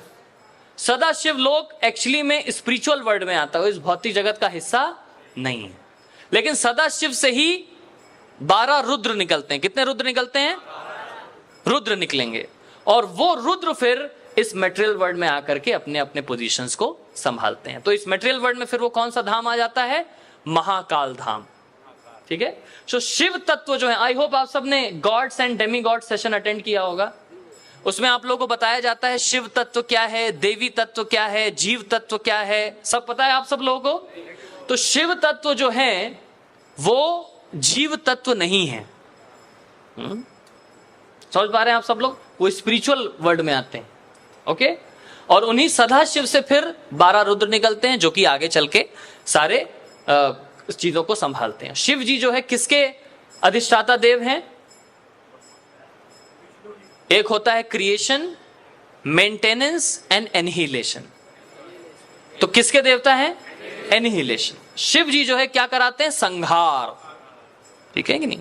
सृष्टि स्थिति प्रलय साधन शक्ति रेखा छाएव यस्य भुवनानि विभर्ति दुर्गा इच्छानुरूपमपि यस्य च चेष्टते सा गोविंदमादि पुरुषम तमहम भजामि। सृष्टि, स्थिति और प्रलय। ठीक है। तो सृष्टि किसके द्वारा होती है? ब्रह्मा जी के द्वारा। स्थिति मतलब मेंटेनेंस किसके द्वारा होता है? विष्णु जी के द्वारा। और एनिहिलेशन, प्रलय किसके द्वारा? शिव जी के द्वारा। ठीक है, समझ पा रहे हैं आप सब लोग? चलिए, अब मटेरियल वर्ल्ड की शुरुआत होती है विष्णु जी से। और वो कौन विष्णु है? यहां पर देखिए, आपको दिख रहे होंगे, ये देखिए कौन से विष्णु? कारणोदक्षाय विष्णु। प्रभु जी सबको पता है ना विष्णु के नाम अलग अलग? आई होप आप सब लोगों को पता होगा। जिसको नहीं पता है आज सुन लीजिए, विष्णु जी केवल एक नहीं है, अनेक है। अभी तो स्पिरिचुअल वर्ल्ड में जाऊंगा तो आपको वैकुंठ लोक दिखाऊंगा। ये देखिए वैकुंठ लोक, यहां असंख्य विष्णु है। शंख चक्र गदा पद्म के क्या कहते हैं, उनके पोजीशनिंग के हिसाब से विष्णु चेंज होते हैं। कोई अनिरुद्ध है, कोई प्रद्युम्न है, कोई वासुदेव है, कोई संकर्षण है। देख रहे हैं यहां पर, ये देखिए, कोई केशव है, कोई मत्स्य है, कोई श्री नारायण है, कोई श्री नरसिम्ह है, कोई श्री वासुदेव है, कोई श्री अच्युत है, श्री वराह, श्री मधुसूदन, इस प्रकार से। चलिए वहां पर चलेंगे, अभी तब बताएंगे। तो क्षीरोदक्षाय विष्णु, क्षीरोदक्षाय विष्णु के रोमकूप से एक एक ब्रह्मांड निकलता है। किससे निकलता है ब्रह्मांड? ये आप देखिए, आपके शरीर में रोए होंगे, सबके हाथों में है रोए, देखिए। तो ये जितने रोए हैं, एक एक रोम का जो छिद्र है, इस रोम छिद्र से एक एक ब्रह्मांड निकलता है। और साइंस भी अब जाकर के इस चीज को मान रहा है कि there is multi universe theory. Multi universe theory सुना है ना आप सबने? वो क्या मल्टी यूनिवर्स थ्योरी क्या बताती है? कौन बताएंगे? हाँ, अनेक ब्रह्मांड हैं, अनेक गैलेक्सीज हैं, there are multi universes, many galaxies. हाँ हाँ, ऐसी ऐसी कई सारी धरती, there are many suns, many planets, many galaxies, कई सारे सौर मंडल हैं। तो एक्चुअली में हमारे शास्त्रों में सब बताया गया। देखिए अब जाकर के धीमे धीमे खोज पा रहे हैं। अभी धीमे धीमे खोजा है कि मार्स पर जीवन है। अरे ऑलरेडी हमें बताया गया, प्रभुपाद जी ने बुक लिखा है। कौन सी बुक लिखा है? Easy journey to other planets. पढ़ा है आप लोगों ने? मुझे प्रभुपाद जी क्लियरली लिख रहे हैं। और वो अमेरिका जाने के पहले ही प्रभुपाद जी ने जब इंडिया में थे तभी लिख दिया था, easy journey to other planets. और हमारे शास्त्रों में ऑलरेडी बताया हुआ है। तो क्षीरोदक्षाय विष्णु जो कि क्षीर सागर में, कारणोदक्षाय विष्णु जो कि कारण सागर में लेटे हुए हैं, वो जब उनके रोमकूप से एक एक ब्रह्मांड निकलता है। और इस ब्रह्मांड के अंदर क्रिएशन कैसे शुरू होता है? जब वो अपना क्या करते हैं? दृष्टिपात करते हैं। क्या करते हैं? देखिए दृष्टिपात कैसे कर रहे हैं। देखिए यहां पर दृष्टिपात कर रहे हैं ना, किसके ऊपर दृष्टिपात कर रहे हैं? इस तत्व के ऊपर। इसको क्या बताया गया? महत तत्व। क्या बताया गया है? महत तत्व। महत तत्व मतलब उसको आप क्या कह सकते हैं?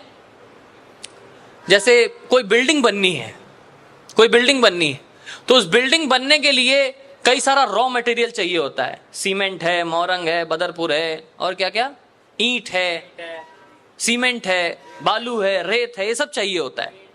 तो इन सब को किससे कंपेयर किया गया है? महत तत्व। अब उस महत तत्व जब एक आर्किटेक्ट की नजर पड़ती है, जब एक इंजीनियर, सिविल इंजीनियर की नजर पड़ती है, तो उसी से फिर वो नजर पड़ना मतलब काम करना शुरू करता है। तो उससे देखिए 15 माले की बिल्डिंग बन जाती है। समझ पा रहे हैं ना? तो इसी प्रकार से महत तत्व सारा क्रिएशन का रॉ मटेरियल पड़ा रहता है। जब कारणोदक्षाय विष्णु उस पर अपना दृष्टिपात करते हैं तो उससे क्या होता है? ये क्रिएशन प्रारंभ हो जाता है। ठीक है, ब्रह्मा जी भी ब्रह्म संहिता में यही बता रहे हैं। क्या बता रहे हैं? कि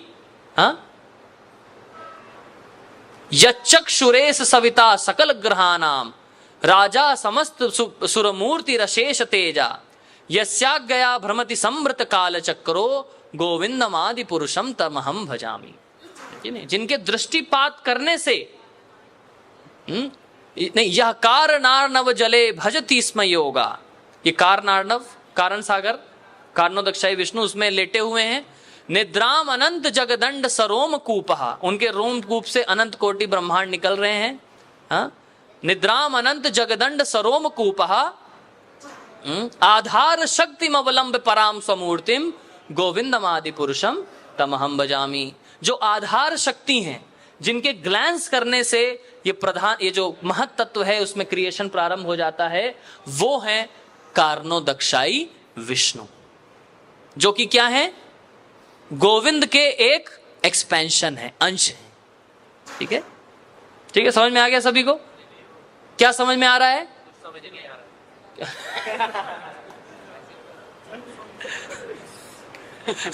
क्या समझ में आ रहा है प्रभु? बोलिए, कि कुछ समझ में नहीं आ रहा है? समझ पा रहे हैं? अब ये कारणोदक्षाय विष्णु एक ब्रह्मांड, अब एक ब्रह्मांड को हम लोग ले रहे हैं और अंदर जा रहे हैं। ठीक है, सब लोग तैयार हैं? चलिए अंदर एंटर करें। कैसे करेंगे? ज़ूम अंदर आ गए। देखिए, ये देखिए, अब हर एक ब्रह्मांड के अंदर एक और विष्णु होते हैं जिनका नाम क्या है? गर्भोदक्षाय विष्णु। और ये किस सागर में लेटे हुए हैं? गर्भोदक ओशियन, गर्भोदक सागर, गर्भोदक सागर में लेटे हुए हैं। यहां पर लक्ष्मी जी जो है उनके चरण कमल दबा रही हैं, है कि नहीं? इन्हीं के नाभि से कौन निकलते हैं?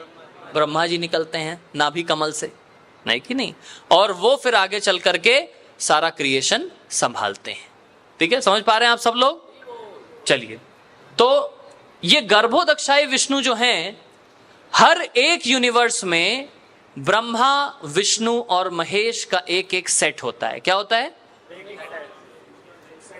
ब्रह्मा जी क्या करेंगे? क्रिएशन। विष्णु जी क्या करेंगे? मेंटेनेंस। और शिव जी एनिहिलेशन। ठीक है कि नहीं? अब ये मेंटेनेंस कौन करेंगे इस यूनिवर्स का, पर्टिकुलर यूनिवर्स का? गर्भोदक्षाय विष्णु। और ये क्रिएशन करने वाले कौन? ये देखिए, ब्रह्मा जी। और इसी प्रकार से यहां पर शिव जी होंगे जो कि इसका क्या करेंगे? संहार करेंगे। ठीक है, अब इस पूरे एक प्लैनेट में 14 प्लैनेटरी सिस्टम्स होते हैं। कितने प्लैनेटरी सिस्टम्स? 14। यहां पर मैं प्लैनेट की बात नहीं कर रहा हूं। प्रभु जी, हमने तो 8 ग्रह पढ़े हैं, आप 14 बता रहे हैं। प्लैनेट की बात हम नहीं कर रहे हैं। किसकी बात कर रहे हैं? Planetary systems. जैसे एक प्लैनेटरी सिस्टम्स में कई सारे प्लैनेट्स भी हैं। जैसे अगर आप नरक का वर्णन करें, पाताल, नरक टोटल कितने हैं? 28 प्रकार के नरक हैं। पता है आप लोगों को? जो चिकन लेग पीस खाता है उसके लिए अलग नरक है, और जो नारंगी सतरंगी पीता है उसके लिए अलग नरक है। समझ पा रहे हैं आप सब लोग? और ये सब श्रीमद् भागवत महापुराण के 5वें स्कंद में डिटेल में बताया गया है।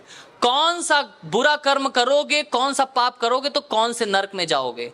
अंधतामिश्र नरक, रौरव नरक। रौरव नरक में क्या है पता है आचार्य जी? नहीं पता? इसलिए पढ़िए भागवत। तेल में, तेल फ्राई हो रहा है बढ़िया 15,000 डिग्री सेंटीग्रेड पे, और उसमें जिसने जिसने KFC का चिकन लॉलीपॉप खाया है उसको फिर उसमें क्या किया जाता है? डीप फ्राई किया जाता है। अभी हंसी आ रही है देखिए, है कि नहीं? वहां ऐसा मत करिए लेकिन कि फ्राई किया जाए। फिर वहां पर जो जो अवैध स्त्री संग करता है उसके लिए अलग नरक है, अंधतामिश्र। वहां पर क्या है? जिसको बहुत रियल है, जिसको बहुत स्त्रियों को आलिंगन करने का बहुत मन करता है कि नहीं? आजकल की मूवीज देख देख के, उसके लिए वहां पर एक गोल्डन हॉट, रेड हॉट स्त्री होती है, लोहे की स्त्री, गर्म करके बिल्कुल, और फिर कहा जाता है इसको आलिंगन करो। डर लग रहा है? ये सब रियलिटी है। बहुत डिटेल में डिस्क्रिप्शन है, आप लोग कभी पढ़िएगा, भागवतम का 5वां स्कंद। तो मैं क्या बता रहा था, इस प्रकार से एक एक प्लैनेटरी सिस्टम में कई सारे प्लैनेट्स हैं। ठीक है, तो आइए शुरुआत करते हैं। ऊपर के अब ये 3 प्लैनेट देखिए, सतोगुण, रजोगुण, तमोगुण के हिसाब से डिवाइड किए गए हैं। सात्विक लोग क्या क्या आते हैं देखिए, ऊपर के 4 क्या क्या आ गए? सत्यलोक, तपोलोक, जनलोक, महरलोक। बीच के 3 हैं, स्वरलोक, भूरलोक, भुवरलोक। स्वरलोक, भुवरलोक, भूरलोक। ओम भूर भुव स्वः, ये 3 प्लैनेट्स, ये रजोगुण। और फिर उसके नीचे आ जाइए, अतल, वितल, सुतल, तलातल, महातल, रसातल, पाताल, ये तमोगुण। भगवद गीता का कौन सा श्लोक है? ऊर्ध्वम गच्छन्ति सत्वस्था, याद है किसी को? ऊर्ध्वम गच्छन्ति सत्वस्था, मध्ये तिष्ठन्ति राजसः, जघन्य गुणवृत्ति स्था, अधो गच्छन्ति तामसः। जो सतोगुणी लोग होते हैं कहां जाते हैं? ऊपर के लोकों में। ये सब सत्यलोक, तपोलोक, जनलोक, महरलोक। हाँ, रजोगुणी लोक मध्य तिष्ठन्ति ये मध्य लोक है। राजसः जघन्य गुणवृत्ति स्था, जो जघन्य प्रवृत्तियां हैं, जिनके जीवन में चारों नियम तोड़ते हैं, सब गलत सलत काम करते हैं, वो लोग कहां जाते हैं फिर? अधो गच्छन्ति तामसः। समझ पा रहे हैं आप सब लोग? तो देखिए अभी हम कहां पर हैं? वेयर वी आर नाउ, जुप। ये देखिए अभी हम लोग कहां पर हैं? भूलोक में, अर्थ। कहां पर है अभी हम लोग?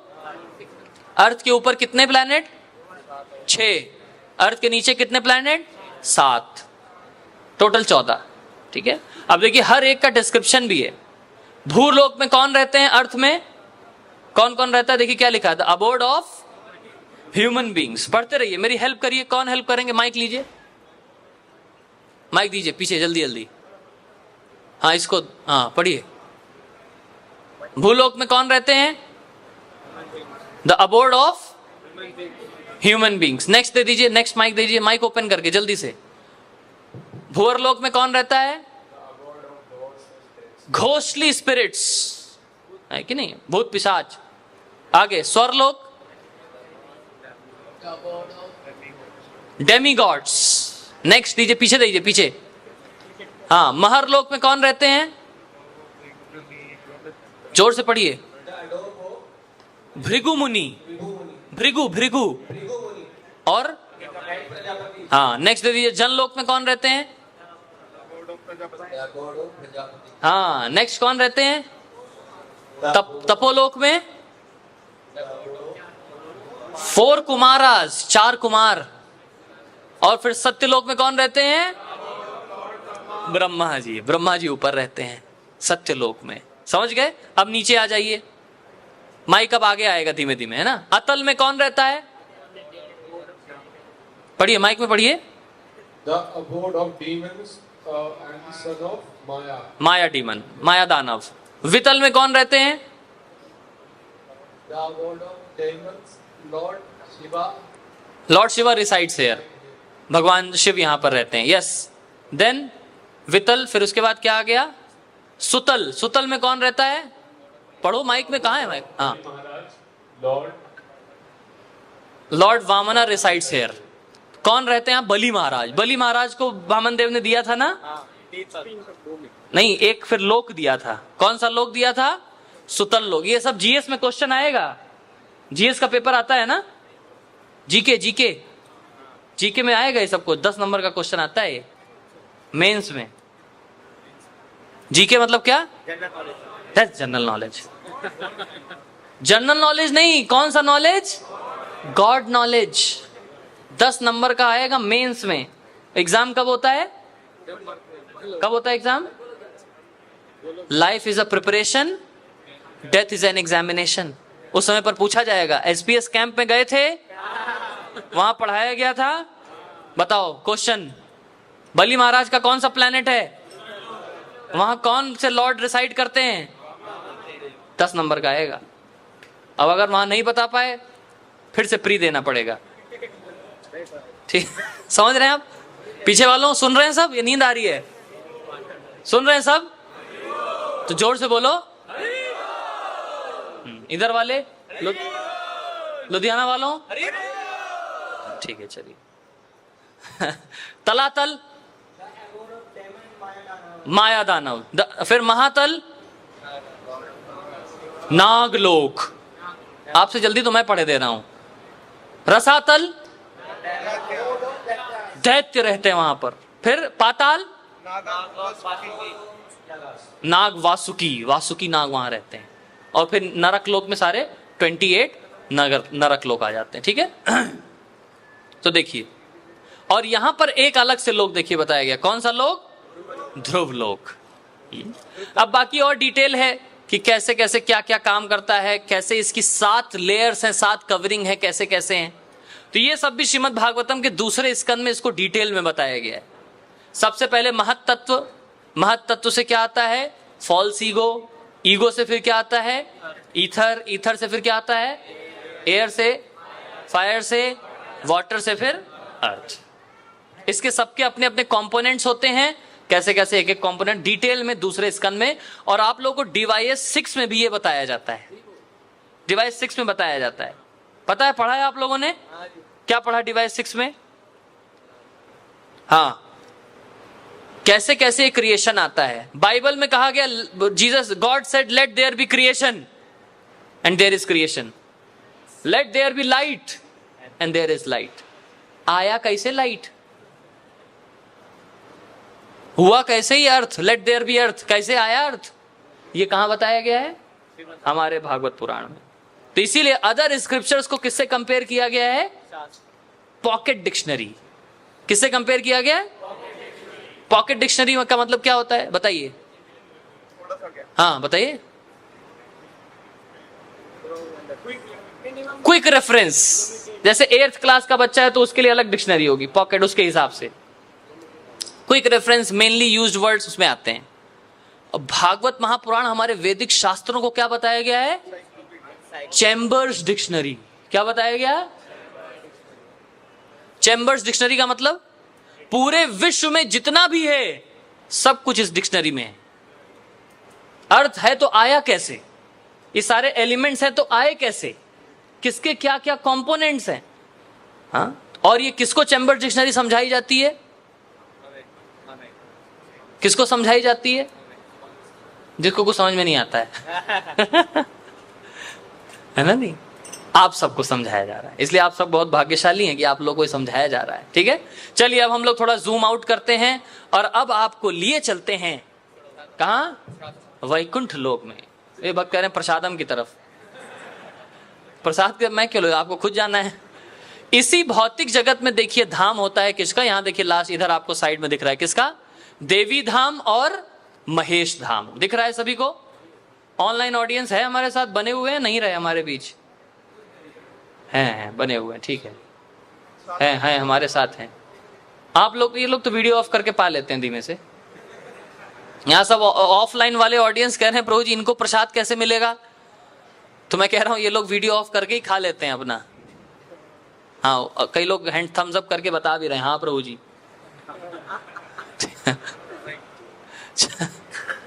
हाथ भी उठा रहे हैं कई लोग। चलिए, सो इसी में देवी धाम, देवी महेश हरि धाम सुते सुतेसु। देवी धाम, महेश धाम, और फिर ऊपर क्या आता है? हरि धाम। हरि धाम मतलब वैकुंठ धाम। तो वैकुंठ धाम में चलें, वैकुंठ धाम में चलें। अच्छा, इस हरि, ये भौतिक जगत और आध्यात्मिक जगत को क्या चीज है जो डिवाइड करती है? वो डिवाइड करने वाली चीज है विरजा नदी। क्या नदी है? विरजा नदी।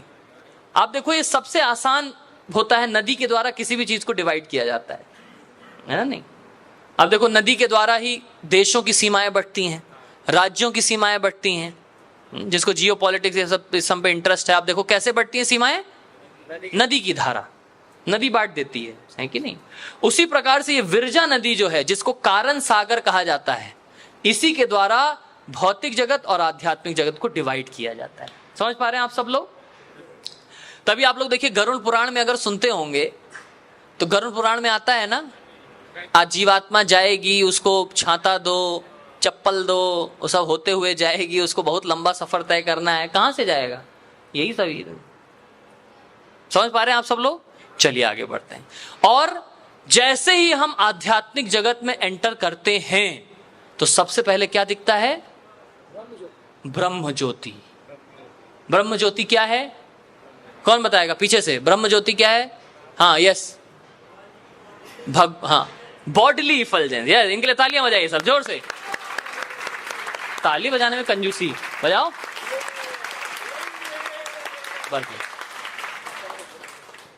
भगवान के शरीर से निकलने वाला जो प्रकाश है कि नहीं, प्रकाश से ही रिलेटेड भगवत गीता में क्या श्लोक आता है? प्रकाश से रिलेटेड उसका पहला वर्ड ही है प्रकाश।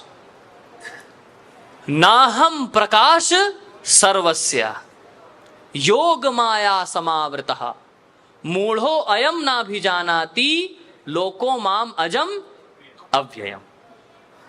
मैं सबको प्रकाशित नहीं होता हूं, मैं अपने प्रकाश के द्वारा ढक लेता हूं अपने आप को। जैसे अर्जुन को पहले नहीं दिख रहे थे भगवान, फिर अर्जुन को भगवान ने क्या दिया? ये लो चश्मा पहनो। अर्जुन को भगवान ने क्या पहना दिया? जैसे आप मूवी देखने जाते हैं तो क्या दिया जाता है? 3D ग्लासेस, जिससे आप देख पाते हैं। इसी प्रकार से भगवान अपने आप को प्रकाश से ढक लेते। भगवान का धाम में सबसे पहले क्या है? ब्रह्म ज्योति प्रकाश, उसके बाद फिर शुरू होता है कि नहीं? कुरान में भी जैसे श्लोक आता है, कोई श्लोक नहीं, कुरान में तो श्लोक कहाँ है? कुरान मतलब कुरान में आयत आती है। लास्ट जब मैंने सेशन लिया तो स्टूडेंट ने खोज के आयत निकाल के बता भी दिया। उस आयत में बताया है जब मोहम्मद साहब गए अल्लाह के दर्शन करने तो उनको क्या दिखा? प्रकाश दिखा। उनको कुछ दिख नहीं पाया, है कि नहीं? लेकिन उनको क्या दिखे? अल्लाह के चरण दिखे, नीले नीले चरण, और नीचे क्या था? पानी था। ये डिटेल में लिखा हुआ है कुरान में। लास्ट में नहीं, बीच में कहीं पे लिखा हुआ है। समझ पा रहे हैं? क्योंकि इस ब्रह्म के प्रकाश के द्वारा भगवान क्या करते हैं? अपने आप को ढक लेते हैं। ठीक है, चलिए अब जैसे ही शुरू होता है हरि का धाम, वैकुंठ धाम, तो यहां देखिए क्या क्या शुरू हो जाता है। ये देखिए, एक लोटस के आकार में पूरा वैकुंठ धाम डिजाइन किया गया है। इसके सबसे बीच में देखिए कौन बैठे हुए हैं? सबसे बीच में है देखिए लक्ष्मी नारायण, है कि नहीं? देख पा रहे हैं आप सब लोग? ओम भूर्भुवस्वः तत्सवितुर्वरेण्यम भर्गो देवस्य धीमहि धियो यो नः प्रचोदयात्। ठीक है, अब इनके सब देखिए अलग अगल बगल बैठे हुए हैं। भूदेवी हैं, धर्म है, अनंत शेष हैं, ज्ञान है, लीला है, हाँ, विश्वक्सेन है, वैराग्य है, कुर्म है, ऐश्वर्य है और गरुण है। ठीक है, और इसमें देखिए पूरा ये सारा सिस्टम बना हुआ है यहाँ पर। अब इन्हीं के चारों तरफ अलग अलग भगवान के जो अवतार हैं, मनवंतर अवतार, गुणावतार, लीलावतार, पुरुषावतार, शक्तावेश अवतार, ये सब भगवान के अंश हैं। वो सब यहां पर अपने अपने लोक में निवास करते हैं। देख पा रहे हैं आप सब लोग? जैसे देखिए यहां पर कौन है? श्री अनिरुद्ध। ठीक है, यहां पर कौन है? श्री ऋषिकेश। यहां पर कौन है? श्री हरि। यहां पर कौन है? श्री जनार्दन। और यहां पर देखिए कृष्ण भी हैं। ये कृष्ण अलग हैं ओरिजिनल वाले कृष्ण से। जैसे कृष्ण कई प्रकार के हैं, आप देखो तो द्वारकाधीश कृष्ण, मथुरा वाले कृष्ण और वृंदावन वाले कृष्ण। क्यों? क्योंकि वृंदावनम परित्यज्य पादम एकम न गच्छति। वृंदावन को छोड़ के भगवान वृंदावन कृष्ण कभी नहीं जाते हैं, है कि नहीं? जो मथुरा में जाते हैं वो एक्सपेंशन, द्वारका में मैं वृंदावन में रहूंगा। समझ पा रहे हैं आप सब लोग? इस प्रकार से चलिए, तो श्री हरि, श्री ऋषिकेश, श्री जनार्दन, श्री त्रिविक्रम, श्री वामन, श्री प्रद्युम्न, श्री पुरुषोत्तम, श्री परशुराम, श्री श्रीधर, श्री वामन, श्री नरसिंह, श्री उपेंद्र, सरस्वती, श्री गोविंद, श्री नरसिम्हा, इन सब के यहाँ पर एक एक लोक यहाँ पर दिए गए हैं। श्री मधुसूदन, श्री वराह, श्री अच्युत, श्री पुरुषोत्तम। समझ पा रहे हैं आप सब लोग? अब इस वैकुंठ धाम के ऊपर जब हम लोग चलते हैं तो किसका धाम आता है? अब आ जाता है गोलोक वृंदावन धाम की। तो लक्ष्य हमारा यही है, आप सबको गोलोक वृंदावन लेकर के जाना। और अंत में हम सब यहीं पर आकर के पहुंच गए हैं। देख रहे हैं आप सब लोग? ये देखिए यहां पर सबसे बीच में आपको मिलेंगे कौन? श्री श्री राधा माधव भगवान की। और इनके चारों तरफ यहां पर देखिए श्री चैतन्य महाप्रभु, औदार्य धाम, यहां पर भगवान अपनी लीलाएं कर रहे हैं, वृंदावन, गोवर्धन, और ये देखिए सारी 8 अष्ट सखियां। देख रहे हैं आप अष्ट सखियों के नाम? ललिता, विशाखा, सुचित्रा, इंदुलेखा, चंपकलता, रंग देवी, तुंग विद्या। कितनी पर्चियां दोगे भाई? हो गया एक बार। सुदेवी, तुंग विद्या, ये सारी अष्ट सखियां यहां पर भगवान की हैं। प्रसाद आप लोग का रेडी हो चुका है, लेकिन 5 मिनट और लूंगा। क्वेश्चन आंसर 10 मिनट और। ठीक है, समझ पा रहे हैं आप सब लोग? इस प्रकार से यहां पर ये सारे गोलोक वृंदावन धाम में सब भगवान की लीलाएं देखिए होती रहती हैं। देख पा रहे हैं आप लीला? ये देखिए यहाँ पर भगवान की ये देखिए ब्रह्मांड लीला चल रही है, देख रहे हैं? यहाँ पर गोचारण लीला चल रही है, यहाँ पर ये लीला बाल लीला चल रही है, कहीं पर कृष्ण बलराम की लीला चल रही है। ये सारी लीलाएं यहाँ पर चलती रहती हैं। देख पा रहे हैं आप सब लोग? क्या आज के सेशन का पर्पस अचीव हुआ? सेशन का पर्पस क्या था? समझ में आएगा, समझ में आएगा। आप लोग को ये समझाना कि कुछ समझ में नहीं आया। बहुत मुश्किल है इन सब चीजों को समझ पाना, लेकिन इसके ऊपर मैंने बहुत सारे देखिए नोट्स भी बनाए थे। Purpose is to tell you that how detailed are Vedic scriptures in terms of creation and everything, कि हमारे वैदिक शास्त्र कितने डिटेल में हैं। क्रिएशन से लेकर के हर चीज बहुत ही डिटेल में हमारे शास्त्रों में बताई गई है। ये पर्पस है। और साथ ही साथ आपको ये बताना है कि हमें इस भूलोक, भूअरलोक, जनलोक, तपलोक, महरलोक, सत्यलोक, इसके चक्कर में हमारा लक्ष्य सीधा क्या होना चाहिए? गोलोक वृंदावन। और गोलोक वृंदावन में जाने के लिए हमें हमारे आचार्यों ने सबसे आसान तरीका बताया है। और वो सबसे आसान तरीका क्या है? हरे कृष्णा कृष्णा कृष्णा हरे हरे, हरे राम राम राम हरे हरे। भगवान श्री कृष्ण गीता में क्या कहते हैं? यम यम वापि स्मरं भावम त्यजत अन्ते कलेवरम तम तम इवेति कौन्तेया सदा तद्भाव भावितः। जैसे जैसे भाव में हम इस भौतिक शरीर को छोड़ेंगे, वैसे वैसे भाव में ही हमें अगला शरीर प्राप्त होगा। तो अगर हम इस जन्म में हरे कृष्ण महामंत्र लेते हुए इस भक्ति के भाव से अगर अपने शरीर को छोड़ते हैं तो क्या होगा? भगवान का धाम प्राप्त होगा। यद गत्वा न निवर्तन्ते तद्धाम परमम मम न तद्भास्यते सूर्यो न शशांको न पावकः यद गत्वा न निवर्तन्ते तद्धाम परमम मम। ये भगवान गारंटी देते हैं। देखिए, समझ पा रहे हैं ना आप सब लोग? वहां ये हेलोजन की आवश्यकता नहीं चल पड़ती है। ना तद्भास्यते सूर्यो ना शशांको ना पावकः। और वहां पर जाने के बाद यद गत्वा ना निवर्तन्ते तद्धाम परमम। तो अगर हमें उस परमानेंट रेसिडेंस में जाना है भगवान के धाम में, तो उसके लिए प्रयास करना पड़ेगा, है कि नहीं? और सबसे बेस्ट अच्छा प्रयास हम क्या कर सकते हैं? हम सब भक्त सुबह सुबह उठ करके हमें अपना 16 माला का जप ध्यान पूर्वक करना चाहिए, है कि नहीं? श्रवण, देखिए, गुरु कृष्ण की कृपा से, गुरु कृष्ण कृपाए पाए भक्ति लता बीज। गुरु कृष्ण की कृपा से अब हम सबको क्या मिल गया है? भक्ति लता का बीज मिल गया है कि नहीं? लेकिन अब इस बीज को अगर हमें बढ़ाना है तो उसके लिए क्या करना पड़ेगा? उसमें जल डालना पड़ेगा। जल डालेंगे तभी तो होगा। और कौन सा जल इसमें डालना है? गंगा जल। कौन सा जल डालना है? श्रवण और कीर्तन का जल। कौन सा जल डालना है? श्रवण कीर्तन जले करह सिंचन। श्रवण और कीर्तन के जल से हमें इसे सींचना पड़ेगा। और ये जब लता बढ़ती जाएगी, भक्ति लता बीज, इस पूरे ब्रह्मांड को भेदते हुए सीधा भगवान श्री कृष्ण के चरण कमलों को पकड़ लेगी ये भक्ति लता।